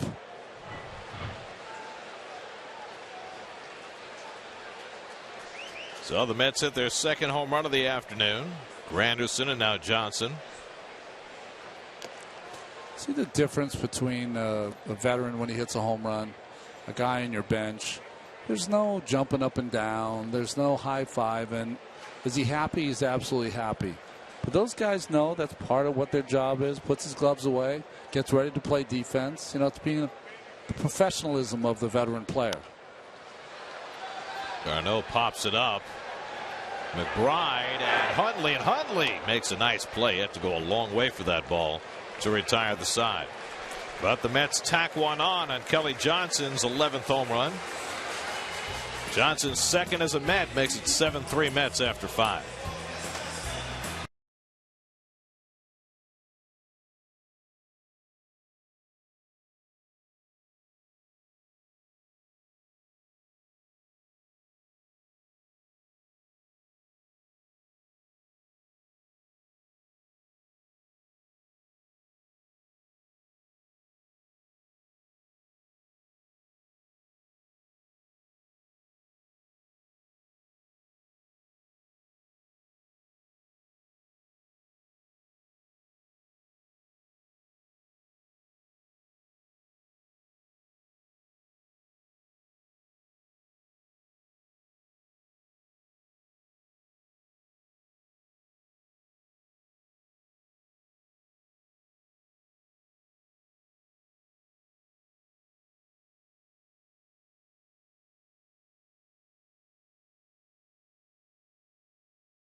Fan of the game.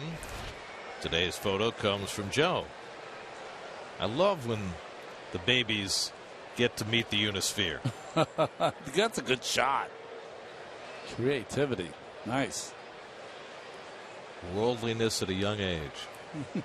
For those of you too young to remember, the Unisphere was part of the World's Fair. That's right. 1964 and 65, and remains in Flushing Meadow Park as a monument to that great event.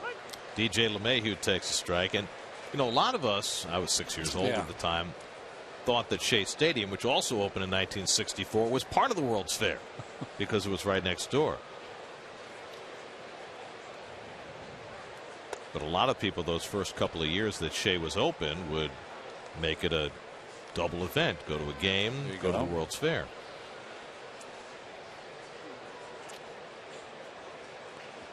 Some of the remnants remain, but they don't do World's Fairs anymore, do they? Well, I don't remember where the last one was. Montreal had the Expo. That's right. 67. There have been several since, and New York had one in 1939.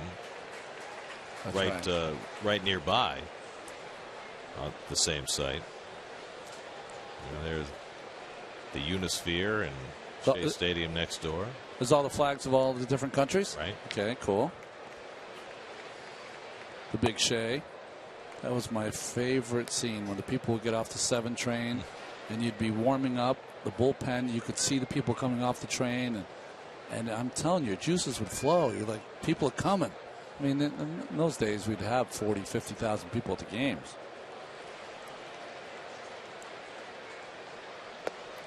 LeMahieu takes the curveball for ball 4, and he's aboard to start the 6th. And Syndergaard, a little upset with himself, after he had retired 9 in a row.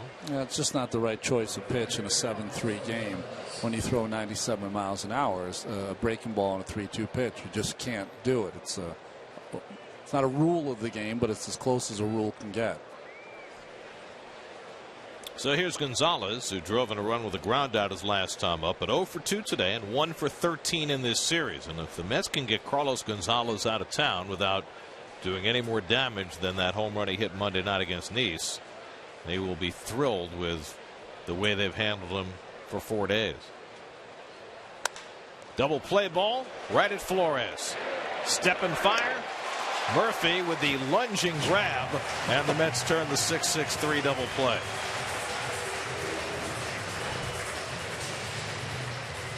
Nice job. Used the bag and threw it to first base, and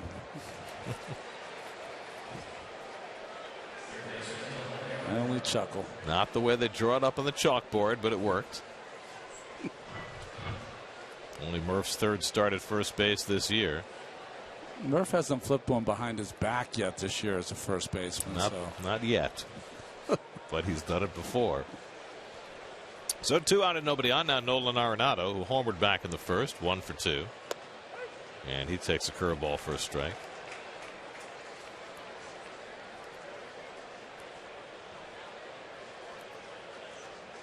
So Gonzalez now 1 for 14 in the series. Arenado 3 for 14. And it just gives you an idea how well the Mets have pitched in these 4 games. In fact, coming into this inning, the starters for the Mets in this series have a 1.67 ERA. It's Nice, Harvey, DeGrom, Syndergaard. You do that every 4 days, you might win a few games. Johnson had him played perfectly behind the bag and throws out Arenado to end the inning. A walk and nobody left. Middle of the 6th, 7-3 New York.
The highest World Series batting average among players who've had at least 15 plate appearances.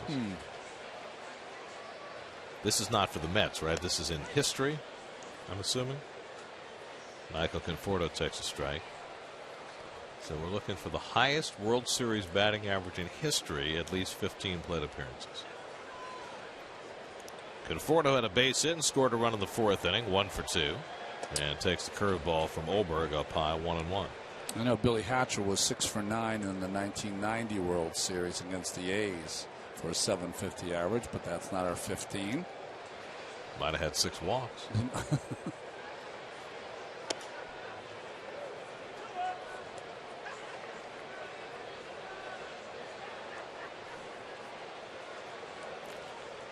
You know what I do in these situations?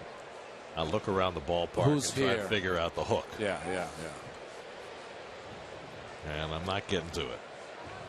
Like who's the coach on one team that might have done it, or could it have been somebody for the Rockies when they played in the World Series in 07?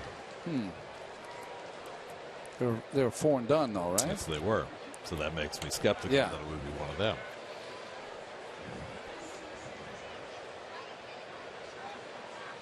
Conforto tries to lay off, and he did. And a full count. Wilmer Flores on deck, then Noah Syndergaard. Well, Mr. Conforto just sees breaking pitch after breaking pitch, and he's going to have to, at some point, start lacing some of those breaking pitches for hits. That'll get him back to the fastball from these pitchers. Change up, 3-2 count. And he takes ball 4. And so Conforto's on base for the second time, leading off this time in the bottom of the 6th. Let's check in with the studio. Jonas Schwartz has a game break brought to you by Honda.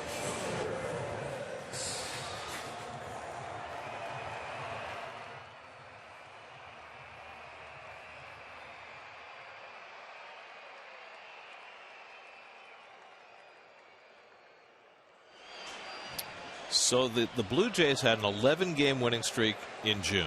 They've got a 10-game winning streak in August. The last time an American League team had 2 double-digit win streaks in the same season, Kansas City Royals, 1977. Wow. George Brett years.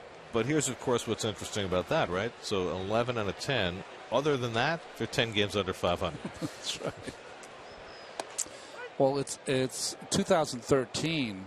When you think about that Atlanta Braves team, they started out with what, a 13-game winning streak, had 11-game winning streak later in the season, and won 96 games. But it was one of those years that they were very streaky. Right. When Upton was hot, they won. Well, that's the thing. For the last couple of years before this season, the Braves were an all-or-nothing offensive team. They had games where they got shut out, and they had games where they hit massive numbers of home runs.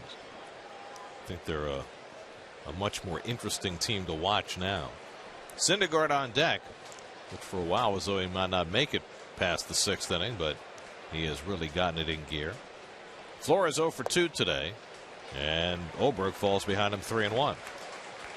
It's almost like this Rockies team has got their, they certainly haven't given up. That's certainly not the case, but they just had their feelings hurt by this ball club. Everything they've tried to do, they've pitched pretty well as their starting pitchers, but they haven't been able to stay even with the Mets starting pitchers.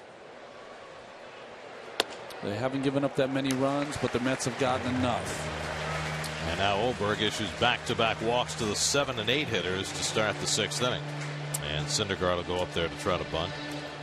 Now, it's hard to get into another team's psyche from 3,000 miles away. Yeah.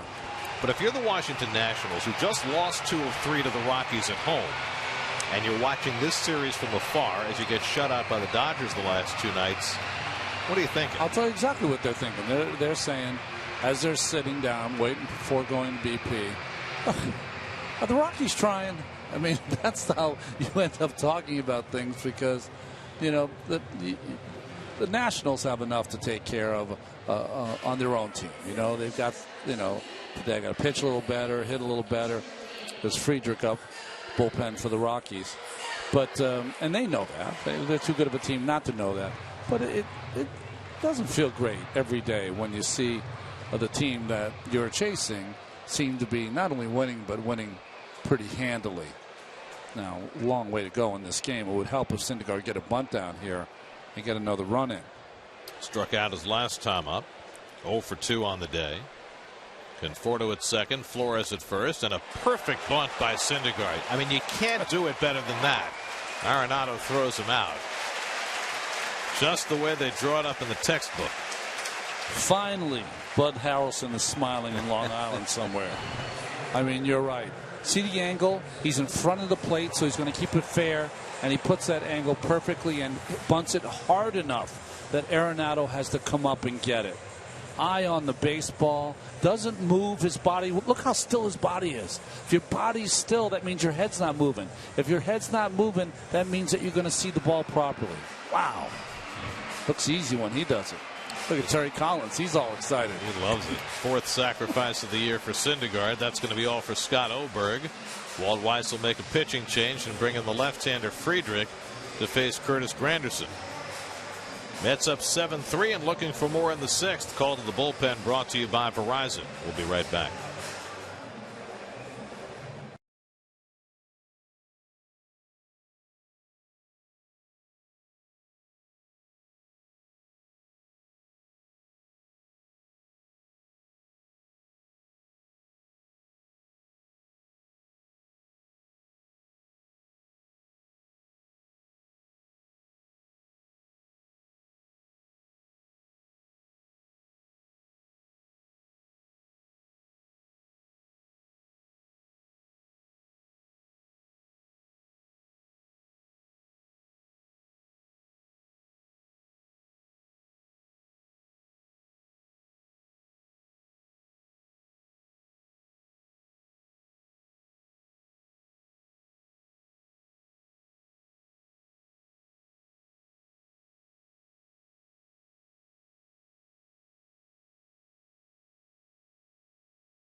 Friedrich comes in to pitch. Just 3 seasons ago, he made 16 starts for this ball club. He had always been a starter in the minor leagues, but now kind of a specialty lefty. Infield in. Granderson first pitch swinging, fouls it back. Well, it certainly behooved Walt Weiss to bring in a different lefty to face Granderson. Yeah, Boone Logan was having difficulties with his ex-teammate. Conforto at third, Flores at second after the Syndergaard sacrifice. Friedrich, another former first-round draft pick out of Eastern Kentucky, who has not quite panned out as hoped. First appearance in this series, and Granderson hits one out to left. That'll get the run in. Conforto tagging, Parker catching, and the throw goes to third. Sacrifice fly for Granderson, his third run batted into the day. And the Mets tack another one on. It's 8-3.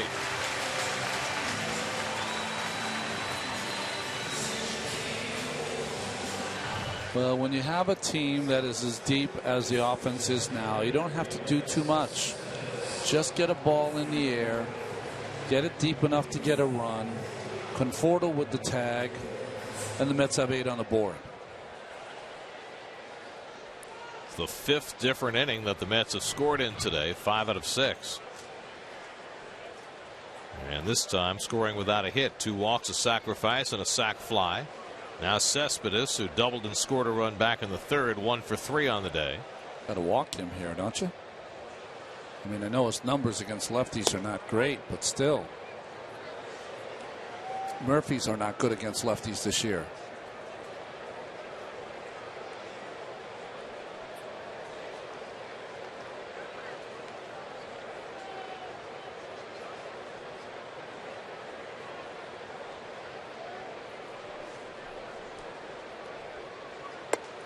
Whenever I see Cespedes, Gary, he's what I call an 0-0 hitter. every time he comes up, you're like, uh-oh, Cespedes up again. And I don't care if a lefty's pitching, righty's pitching. You just think he's going to have a big moment. Well, he certainly projects danger.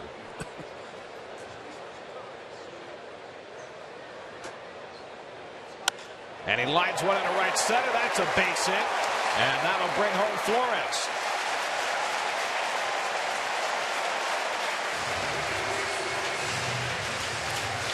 Danger in spades. And it's 9-3 New York. Just a great breaking ball hitter. I've seen just a small snippet of Cespedes as a player for the Mets. I've seen him play 10 or 12 other games. And the one thing I take from it, he's always a guy that's on the breaking ball. So a couple of walks issued by Oberg. They've both come in to score. And the Mets now with a 6-run lead. Daniel Murphy, the batter, takes the curveball inside. Murphy 1 for 3. Got the first Met run of the day on the board with an RBI double in the first. Mets were down 2-0 before they came to bat in this game, but they have had a big offensive day.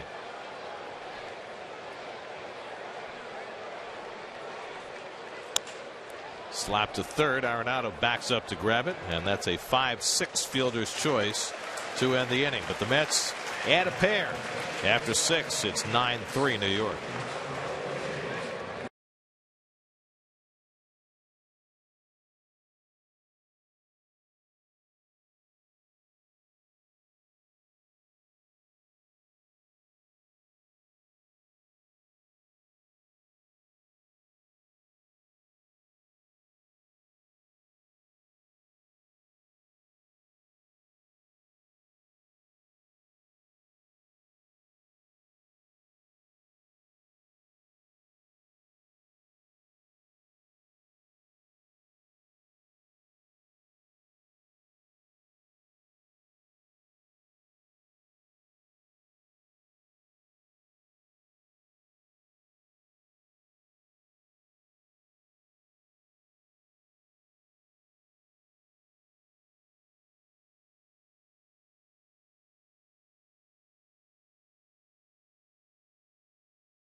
As in trivia question, the highest batting average in World Series history for 15 or more at bats. Well, there's your guy. As you called it. Nice job. How did I get that right? So it was 9 and 12. I thought it was 6 and 9 hits and 12 at bats in that series that everyone thought the A's were going to repeat. No chance. Matt McBride leads off in the 7th inning against Syndergaard. By the way, I remember Billy Hatcher hitting a pretty important home run in the League Championship Series game. Yes, he did. He was a good player. Solid player. Good offensive player. 14th inning? Yes. But I'll also say this. As McBride pops it up. Uribe coming down. He'll call off d'Arnaud, and that's the first out. If it hadn't been for Hatcher, that game probably doesn't get to extra innings. That's right. Because he just couldn't run down a couple of balls in right center field in the 9th inning when you guys were rallying against Bob Knepper. It's almost like in that dome, because that game started in Houston, I believe, at 3 o'clock. Yeah. It was a strange start for the game. Well, TV. Well, you know, until we're big part of the problem. But it was a strange time in the Astrodome. It was hard to see at some point. Now, why would that be? Because the light shining through, there was still light there, and it was just no games usually were. That was usually time for batting practice around that time, 6, 7 o'clock. But after he hit that home run, a lot of people missed the Metro North. Little bloop, and Flores back to get it. And Syndergaard, who had his problems early in this game, has really hit his stride now. He's retired 13 of the last 14 batters. SNY Super Slow Motion is brought to you by your Mercedes-Benz Tri-State dealers. Visit them on the web at searchmercedes.com. John Axford, next man up in the Rockies bullpen. Well, I say this all the time as Hundley comes up. Sometimes you can learn a lot about a pitcher when he doesn't have his stuff. I mean, he looked like it was going to be a 5-inning effort, 5 and dive, and he has just willed himself to get with 2 outs here in 7th. Flores flashing to his left, and Syndergaard has himself a 5-pitch 1-2-3 top of the 7th. Stretch time, 9-3 Mets.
By DraftKings. Play daily fantasy baseball for free on DraftKings.com with the official daily fantasy partner of the New York Mets. Enter promo code NYM for free entry. Tomorrow night, the Pirates come to town for the first of 3. Bartolo Colon against Jay Happ tomorrow night. Our first pitch coverage on SNY begins at 6 o'clock. And for more on the Buccos, let's check in with Steve. Well, Gary, the Bucks for a while now have been maybe the best team in baseball, even though they're faltering a little bit right now. But 52-30 since May 9th. That's the best record in the majors. And, you know, lots have been going right, obviously, when you have a record like that. The pitching has been really, really good. 3rd best ERA in the National League. You've got Andrew McCutchen, who's doing Andrew McCutchen things, won Player of the Week last week. But the one guy, I mean, we look at Noah Syndergaard today and say maybe he's in Rookie of the Year conversation. The leader in the clubhouse right now might be Jung Ho Kang, the guy who a lot of people didn't know where he would fit on this team, but especially in the last 30 games, he has been a big, big key cog since Josh Harrison went down, Jordy Mercer went down. He's played 3rd base, shortstop, started the last 30, has a .367 batting average in the last 30, 17 extra base hits out of his 40 hits in that time. And that's a ball that has got to be caught, and it's not. Well, there's Jung Ho Kang, who he was a bargain. They didn't know where he was going to play, and he has turned out to be a hugely important player for the Pirates. Listen, every team in baseball had a chance at him. Very few wanted him, and they didn't think his 40 home runs in South Korean baseball was going to parlay over here. Well, you were wrong. This kid can really play. And he's played a lot of different positions, and he served as kind of a replacement for Josh Harrison, who was probably their MVP last year. Harrison out with a thumb, and Jordy Mercer suffered a fractured leg. They're both on rehab now. It's going to be interesting to see what happens when they come back. Uribe hits one out to center field, and Blackmon's right there. And that's the first out as John Axford is pitching the 7th for the Rockies. His second appearance of the series. You mentioned it last night, Gary. I mean, he had 46 saves to lead the league one year, 24 the year prior, 35 the year after with Milwaukee, was traded to St. Louis. Pitched in the postseason, has only given up 2 runs in 12 2/3, but has kind of lost his way and then just had that tragedy happen in spring training with his son. Son bitten by a rattlesnake, and that certainly occupied all of his attention.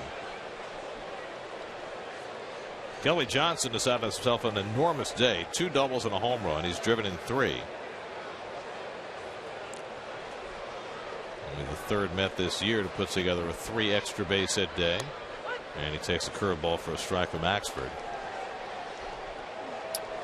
You know, the Mets got swept in Pittsburgh when they went there in May. At the time when the Mets arrived for that series, the Pirates were 18-22. That sweep of the Mets propelled them to a 7-game winning streak, and from that point on, 47-24. And as Steve mentioned, they're having a problem this week with the Cardinals, but doesn't everybody? Cardinals are just a machine. I mean, they bring up this kid Piscotty, who's their #1 pick, and they expect him to be a good player. But right away, he's the best 2-strike hitter on the team for the first couple days he's been up. They just get these great players, not out of nowhere, but when they draft well. Johnson strikes out. He's retired for the first time today. And the Mets pitch well, the Pirates pitch well, but the Cardinals pitch better than everybody. Yeah, they do. And Carlos Martinez and Michael Wacha pitched the first 2 games of that series. They'll have Lance Lynn going tonight in the final game against Francisco Liriano, and Cardinals now up by 7, in large part because they're 5-0 against the Pirates in St. Louis. Yeah, they are. And Wainwright on the shelf. Can you imagine that? That kind of pitching without Adam Wainwright. But they did it a few years ago. That's when true. Chris Carpenter got hurt, and they were able to stem the tide. So it just doesn't seem to matter. They've just got such a culture of winning in St. Louis. Postseason, 11 of the last 15 years?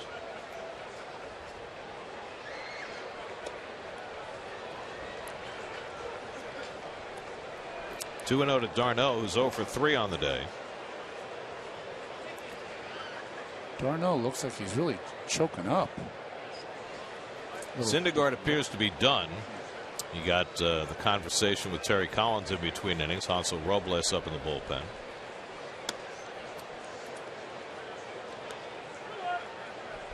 d'Arnaud a little lost today. I still am surprised he's catching day game after a night game. Very difficult, not only physically but mentally. Yeah, he is choking up. About 2 inches, 3 inches.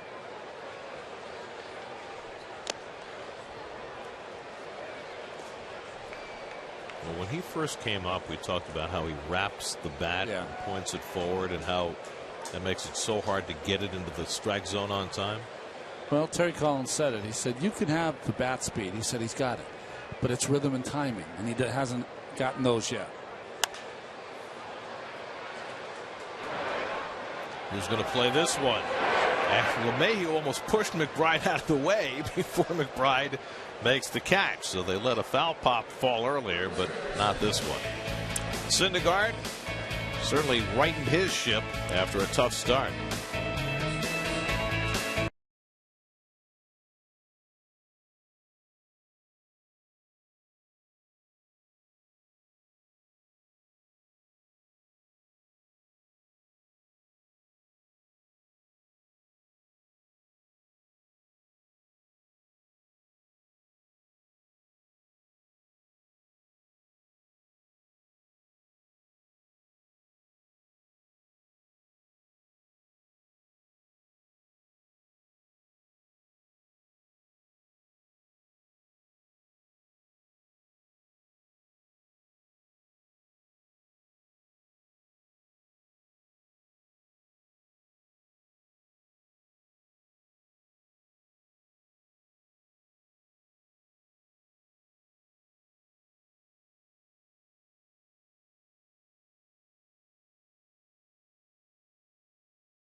And he gets to pitch the 8th inning for the Mets.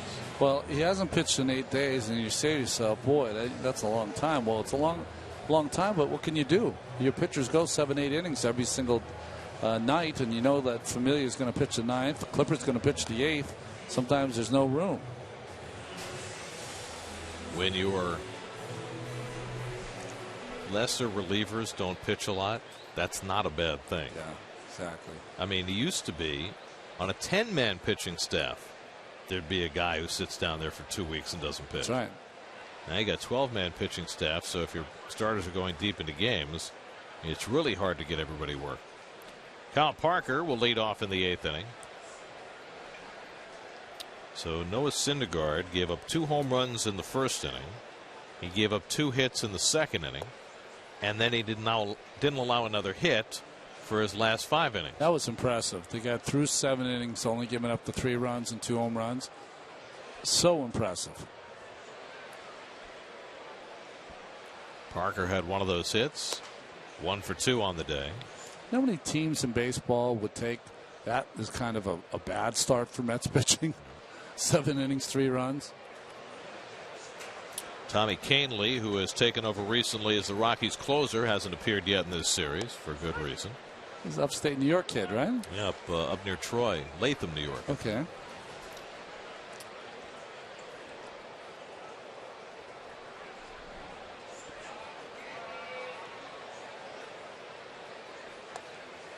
And Robles falls behind Parker 3-1. So Syndergaard threw just 94 pitches in 7 innings. Remarkable after the start he got off to. Brandon Barnes on deck to pinch hit. 3 runs, 4 hits, 2 walks, 5 strikeouts, 2 home runs. And that's ball 4. So Robles comes in after not pitching in 8 days and walks his first batter. Well, there are the last 5 home starts for Syndergaard. Just utter domination. And he's now made 9 starts at home in his career this year. 1.69 ERA in 9 home starts. So 39 innings pitched, 7 runs, and 4 walks in 39 innings pitched. You know, we were talking the other day about the great numbers that not only Syndergaard but DeGrom and Harvey have put up in this ballpark. Here's Brandon Barnes pinch hitting. Back in your day, Dodger Stadium was the place where the power pitchers thrived. That's right. Is there anything in particular about this ballpark that would cause them to thrive in this ballpark? Well, I think there's a couple of things. One, starting pitchers love routine. The routine is sleeping in your own bed, pitching on your own mound. That kind of stuff helps, always helps at home. Most pitchers always pitch better at home than they will on the road. That being said, if you are a power guy and you're pitching in this ballpark, and this ballpark plays bigger than Shea to me, you are just ecstatic to get on this mound and say to yourself, you know, anytime I'm behind a hitter, I can go away with a good 95 plus and get myself a fly ball to center field.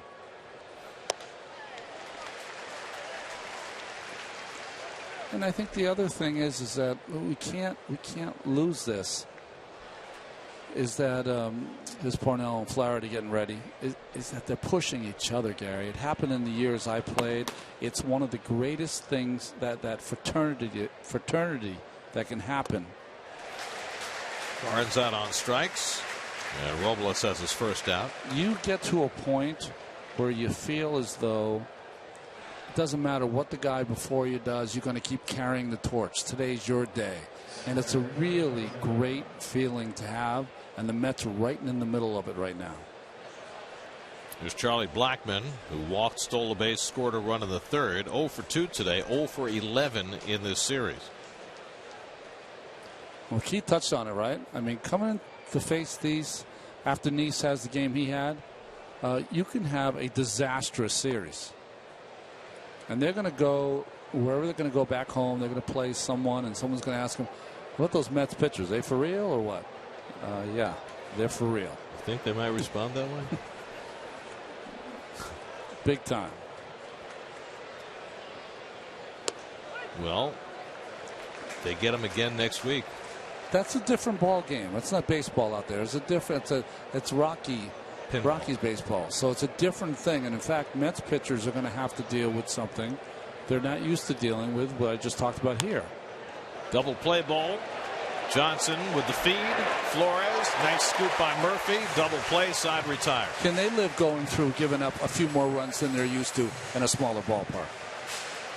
Mets turned their third double play of the day. 9-3 Mets in the eighth.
Ben Paulson will come in and play first base. Brandon Barnes moves from goes to play center after pinch hitting.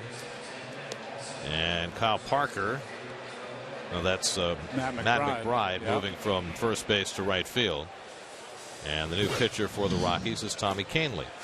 Well, it's interesting. He was selected in the Rule 5 draft by the Colorado Rockies off the New York Yankees roster 2 years ago. He had a nice year for them. Appeared in 54 games. Did a nice job. And now is finally, not finally, he's kind of by default has the closer's role after LaTroy Hawkins was traded. Well, they had Adam Ottavino early in the season closing for them. He got hurt after pitching very, very well early on.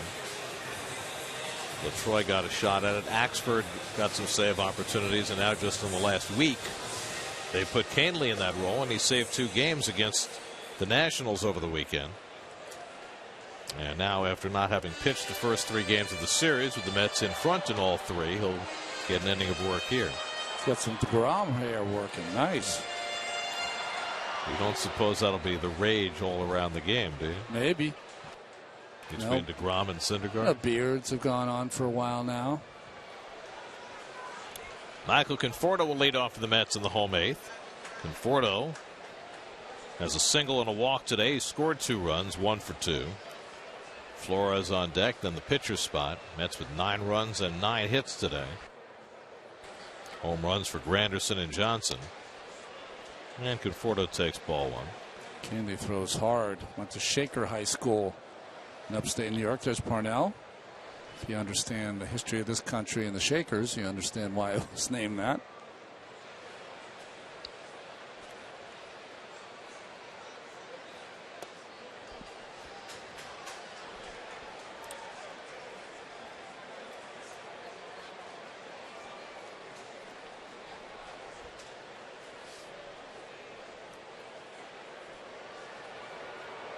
Kahnle, the 5th Colorado pitcher of the afternoon. And he sells one outside. Eddie Butler went 4, allowed 6 runs, 7 hits. Scott Oberg an inning and a third, 2 runs, 1 hit. Christian Friedrich got 2 outs. John Axford worked a 1-2-3 seventh, and now Canley as the Rockies prepare to board their bus. They go home to play the Padres. 2-2 to Conforto.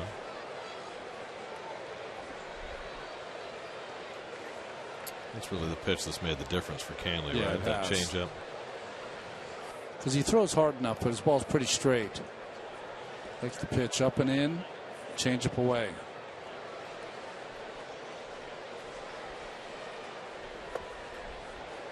And a full count to Conforto. Like he kind of quick pitched right there. Anyone who's been in the midst of LaTroy Hawkins at some point learns the quick pitch. Well, with all the clubs LaTroy has played for, you'd think that everybody in baseball would be using it right. at some point. 3-2 to Conforto. And Michael rips one down the line. That'll get to the corner. And Conforto's got an extra base hit. Second hit of the day for Conforto. His 4th double. Well, when you think about the day that Michael's had, you talk about a guy who sit a couple days on the bench because of left-handed pitching. Had a pinch hit appearance last night. Doesn't seem like he lost his stroke today with a couple of hits. Base on ball, scored a couple of runs. And likely to sit tomorrow with the Mets facing the lefty Jay Happ. They'll get Happ tomorrow, then the right-hander Charlie Morton Saturday, then another lefty on Sunday in Jeff Locke. So we'll see how strictly Terry Collins sticks to platoons and how much he looks at production. Here's Wilmer Flores 0 for 2 in a walk. Lately it hasn't mattered which way he's gone. No matter what 8 he's grouped and put in the starting lineup, the Mets have found ways to win. They've consistently had the good pitching, which helps. They've found ways to win when they've had to win the tight games. And they've had these kind of, right now, laughers that you need every once in a while if you're a good ball club. I only say that because the last time we were here, it started at noon. It was a disaster. Well, and also the last laugher the Mets had was that game in Miami where Harvey left with an 8-0 lead, and it got a little dicey in the bottom of the ninth. It did.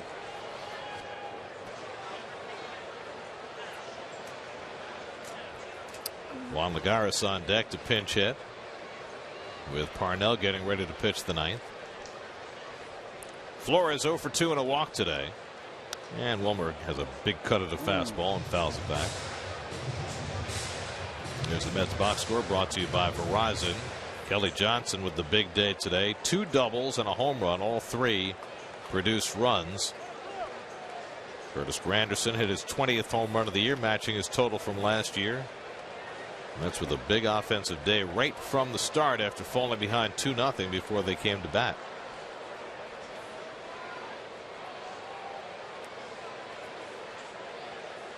And Flores pulls one through the hole, a base hit. Conforto will stop at third. So Wilmer Flores cashes in his first hit of the day. Well, you saw that he wasn't included on that list. He wanted to get on it. So the Mets have 11 hits on the day, and now Lagares will pinch hit. After 2 successful days in the leadoff spot, went 4 for 9 in those 2 games. And a chance to add to the Mets lead here in the bottom of the 8th with 1st and 3rd and nobody out. Bobby might have to wait a little bit. Conforto at 3rd, Flores at 1st and nobody out.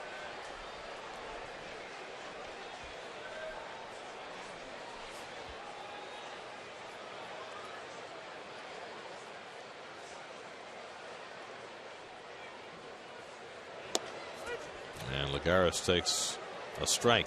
Yeah, anything close is going to be a strike now. And it should be. That's kind of how it works in the game. At the same time, you've got Lagares who's trying to work on his discipline against right-hand pitching. So it kind of works at cross purposes.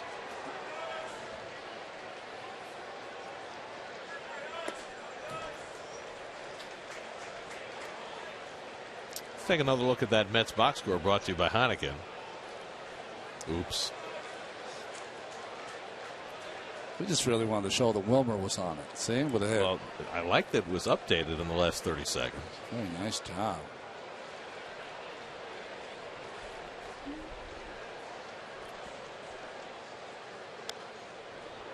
Good cut by Lagares, 1-2. Well, if the Mets win today, if they win today, they would go to 11 games over 500. The last time the Mets were 11 games over 500, 2010. Well, the thing I find amazing, not only the kind of baseball they're playing, but what they're doing at home is historic also. They've got their best home record at this point in the season ever. Lagares to deep left field. Back for a look. Parker. That ball is out of here. Juan Lagares tacks on the icing on the cake. A 3-run homer, his 4th of the year.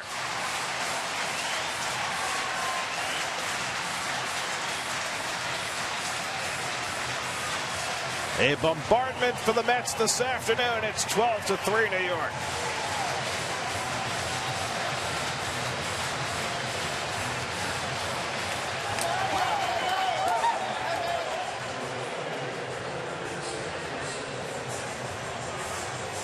Well, Lagares needed some success against right-hand pitching, and there it is.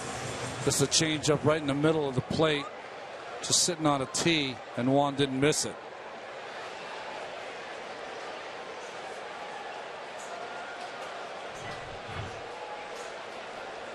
The Mets' 3rd home run of the day. Granderson had one of those, and he takes a strike. Well, it's an amazing thing, right? Lagares, who was playing every day, all of a sudden the last 2 weeks has seen his playing time diminished and his production increase. Well, you know, they're all in, Gary. There's nothing better, and the reason I say it, I'm not in that clubhouse, so I'm not in that room with those guys. It's an order that you've got to play some great baseball to get involved in. But you can feel it, you can sense it, you can see it.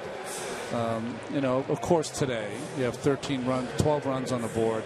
Everyone's going to be smiling, but they've come together as a group. And is it going to be enough? Who knows? It doesn't matter. What matters is that every day they know today's the most important game. Last night they had a big game, right? They win it. It's 12 o'clock. Terry Collins said, you know, it's great to have a great game last night, but it doesn't matter anymore. Today is the most important game. And when you're playing for a postseason berth, that's what it's like. Every day is the most important game.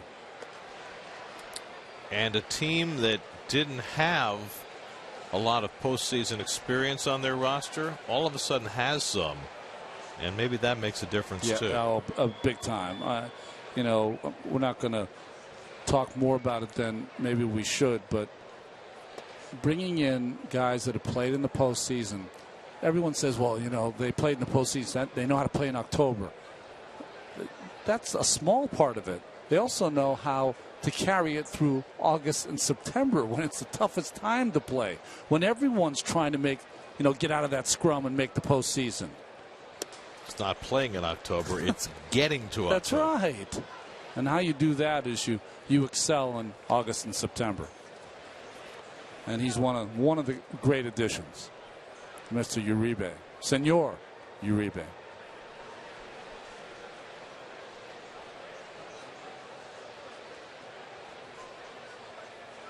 That pinch hit home run by Lagares, the Mets' first pinch hit home run of the season.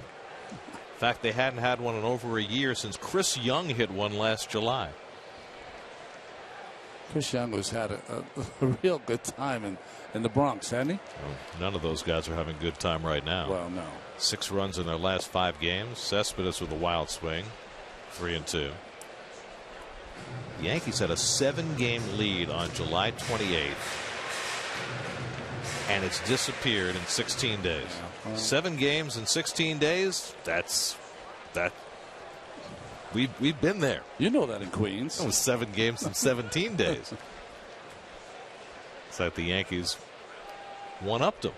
Well, the problem with the American League East this year And the same thing with the National League East with a couple teams is that everyone's clumped together in the American League East. So if anyone went on a run, they were going to get back in it in a second. And that's what Toronto's done. Well, the good news for the Yankees, they're still sitting in the first wild card spot, but you've got 1, 2, 3, 4, 5, 6, 7, 8 teams within 4.5 games of the wild card in the American League. Justin Miller up in the Rockies bullpen. So there's nothing set in stone. Even the Detroit Tigers, who dismantled and got rid of their president and general manager, they're still in it. And they got Miggy coming back in about 2 or 3 days. Miguel Cabrera, best hitter on the planet.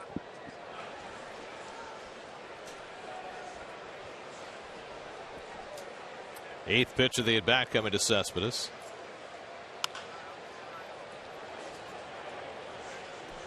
I don't know if we can fit all the teams that are in the wild card race in the American League on our panel. There are the first 5.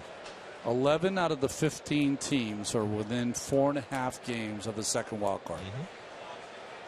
And then you got Cleveland 5.5, Seattle 6. Yeah. I mean, there are only 2 teams in the American League that are completely out of it: Boston and Oakland. Everybody else at least has a prayer with 40-something games to go. Red Sox will be here on the Mets' next homestand. That was shaping up as, something phenomenal. Red Sox making their first appearance at Citi Field, but it's a bedraggled Red Sox team that'll come in here. Well, they'll still have part of the nation here, I'm sure, especially a lot of the Red Sox or Massachusetts folks that live here in the city. Sure, part of that nation hasn't seceded. Well, they're a little they have a little problem with Deflategate right now. They had to take care of that first. Their attention is diverted. Exactly. Cespedes takes strike 3 called. So Canley finally gets his second out. I know both you and I, the change up on the outside corner by Canley, you and I both admire Brad Ausmus and how smart he is. What do you think of his comments about Johnny Cueto? That his pitching motions, and I use the plural, is against the rules of pitching. It's I found them so strange to come from him. I've seen pitchers who are much more against the rules in terms of their delivery than Cueto. Tommy Canley pulled after 27 pitches. They don't want to burn him out for tomorrow, so Walt Weiss makes a pitching change, and we'll be right back.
Brought to you by your Mercedes-Benz Tri-State dealers. Visit them on the web at searchmercedes.com.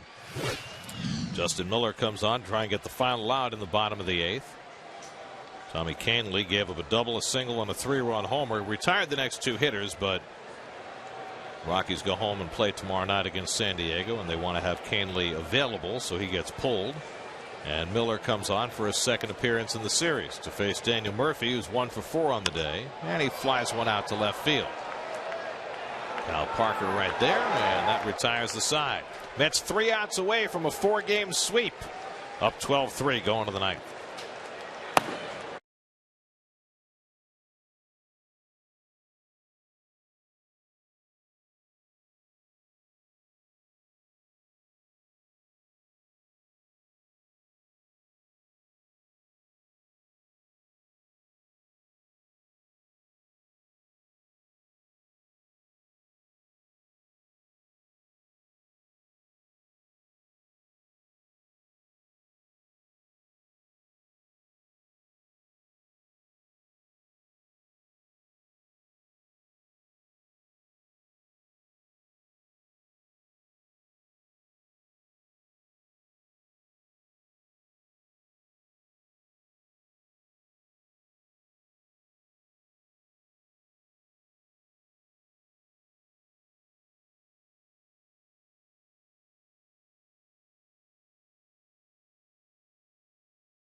Johnson moves from second base to first base.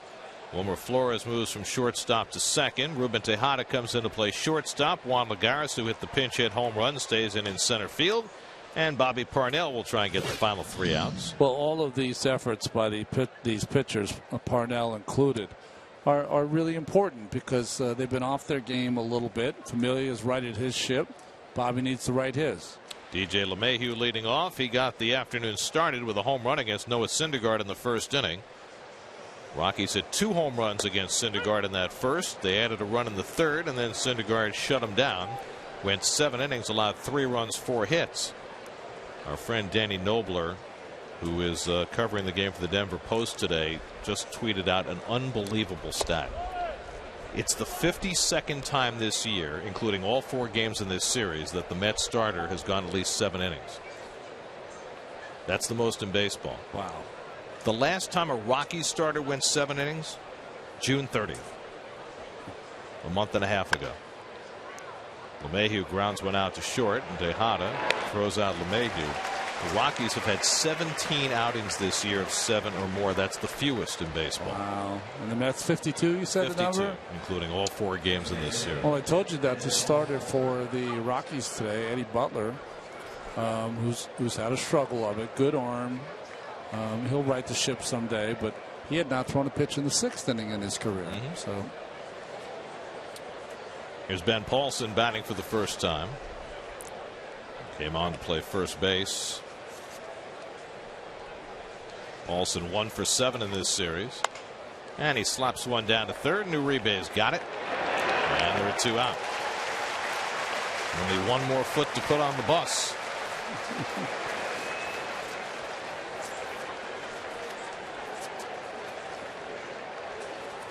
And Michael McHenry will come up as a pinch hitter, batting for Nolan Arenado. He played last night, right? Yes. Don't forget that. He had a big 3-run bomb against Santana in Pittsburgh. Exactly. Out of nowhere. Got some pop. He had a really good year last year. Someone's got armed with their brooms. That's not done as much anymore, but that used to be a big thing in the day, that everyone would bring their broom if you had won the first 2 or 3 games of the series. Well, the Mets are about to beat the Rockies not only the 4th straight time in this series, but the 10th straight time at Citi Field. They swept them here last year with a couple of shutouts and on the verge of sweeping them again. Coming up tonight at 10:30, Geico Sports Night.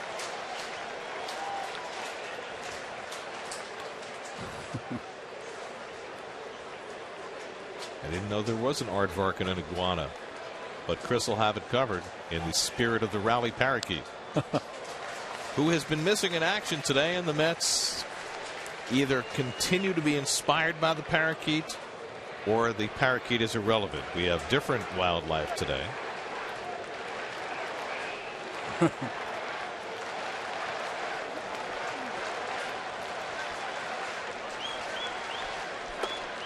This is just a classic case of a depleted team in the Rockies playing on the road where they haven't played particularly well against the Mets, who at home right now are a juggernaut. They're playing their best baseball right now. And McHenry keeps it going with a 2-out walk.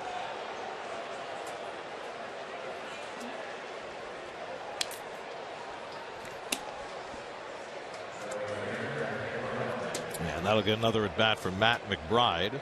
In his first start of the year, it's gone 0 for 3. McBride was in the Cleveland organization, and the Rockies got him in the trade that sent Ubaldo Jimenez to the Indians 4 years ago.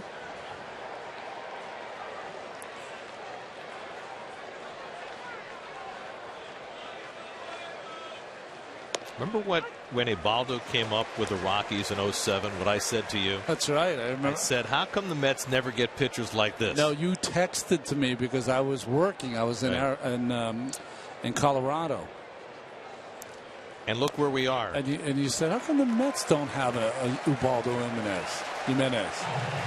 And now they have 6 of them. Exactly. It's amazing, right? Right. Louis Noah Syndergaard, who made it a happy Thursday today.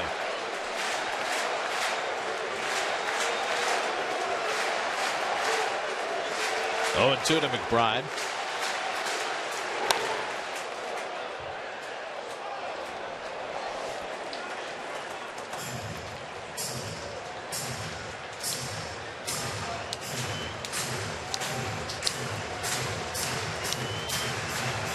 Attendance at the Jays game today, 40,000.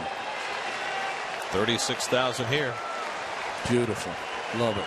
Should be huge crowds over the weekend. 0-2. Bouncing ball. Uribe's got it. And scooped out by Johnson, and the ball game is over. The Mets complete a 4-game sweep of the Colorado Rockies. 3 home runs today. Big day for Kelly Johnson. Noah Syndergaard settles in to get the win. And the Mets, for the first time in 5 years, have gone 11 games above 500 as they win today 12-3. Yeah, 4-game sweep, and it seemed almost easier than that. The pitching was just outstanding. Syndergaard righted the ship after the first inning, and the offense, it got production from just about everyone in the lineup. And it was nice to see Lagares get himself a late 3-run dome.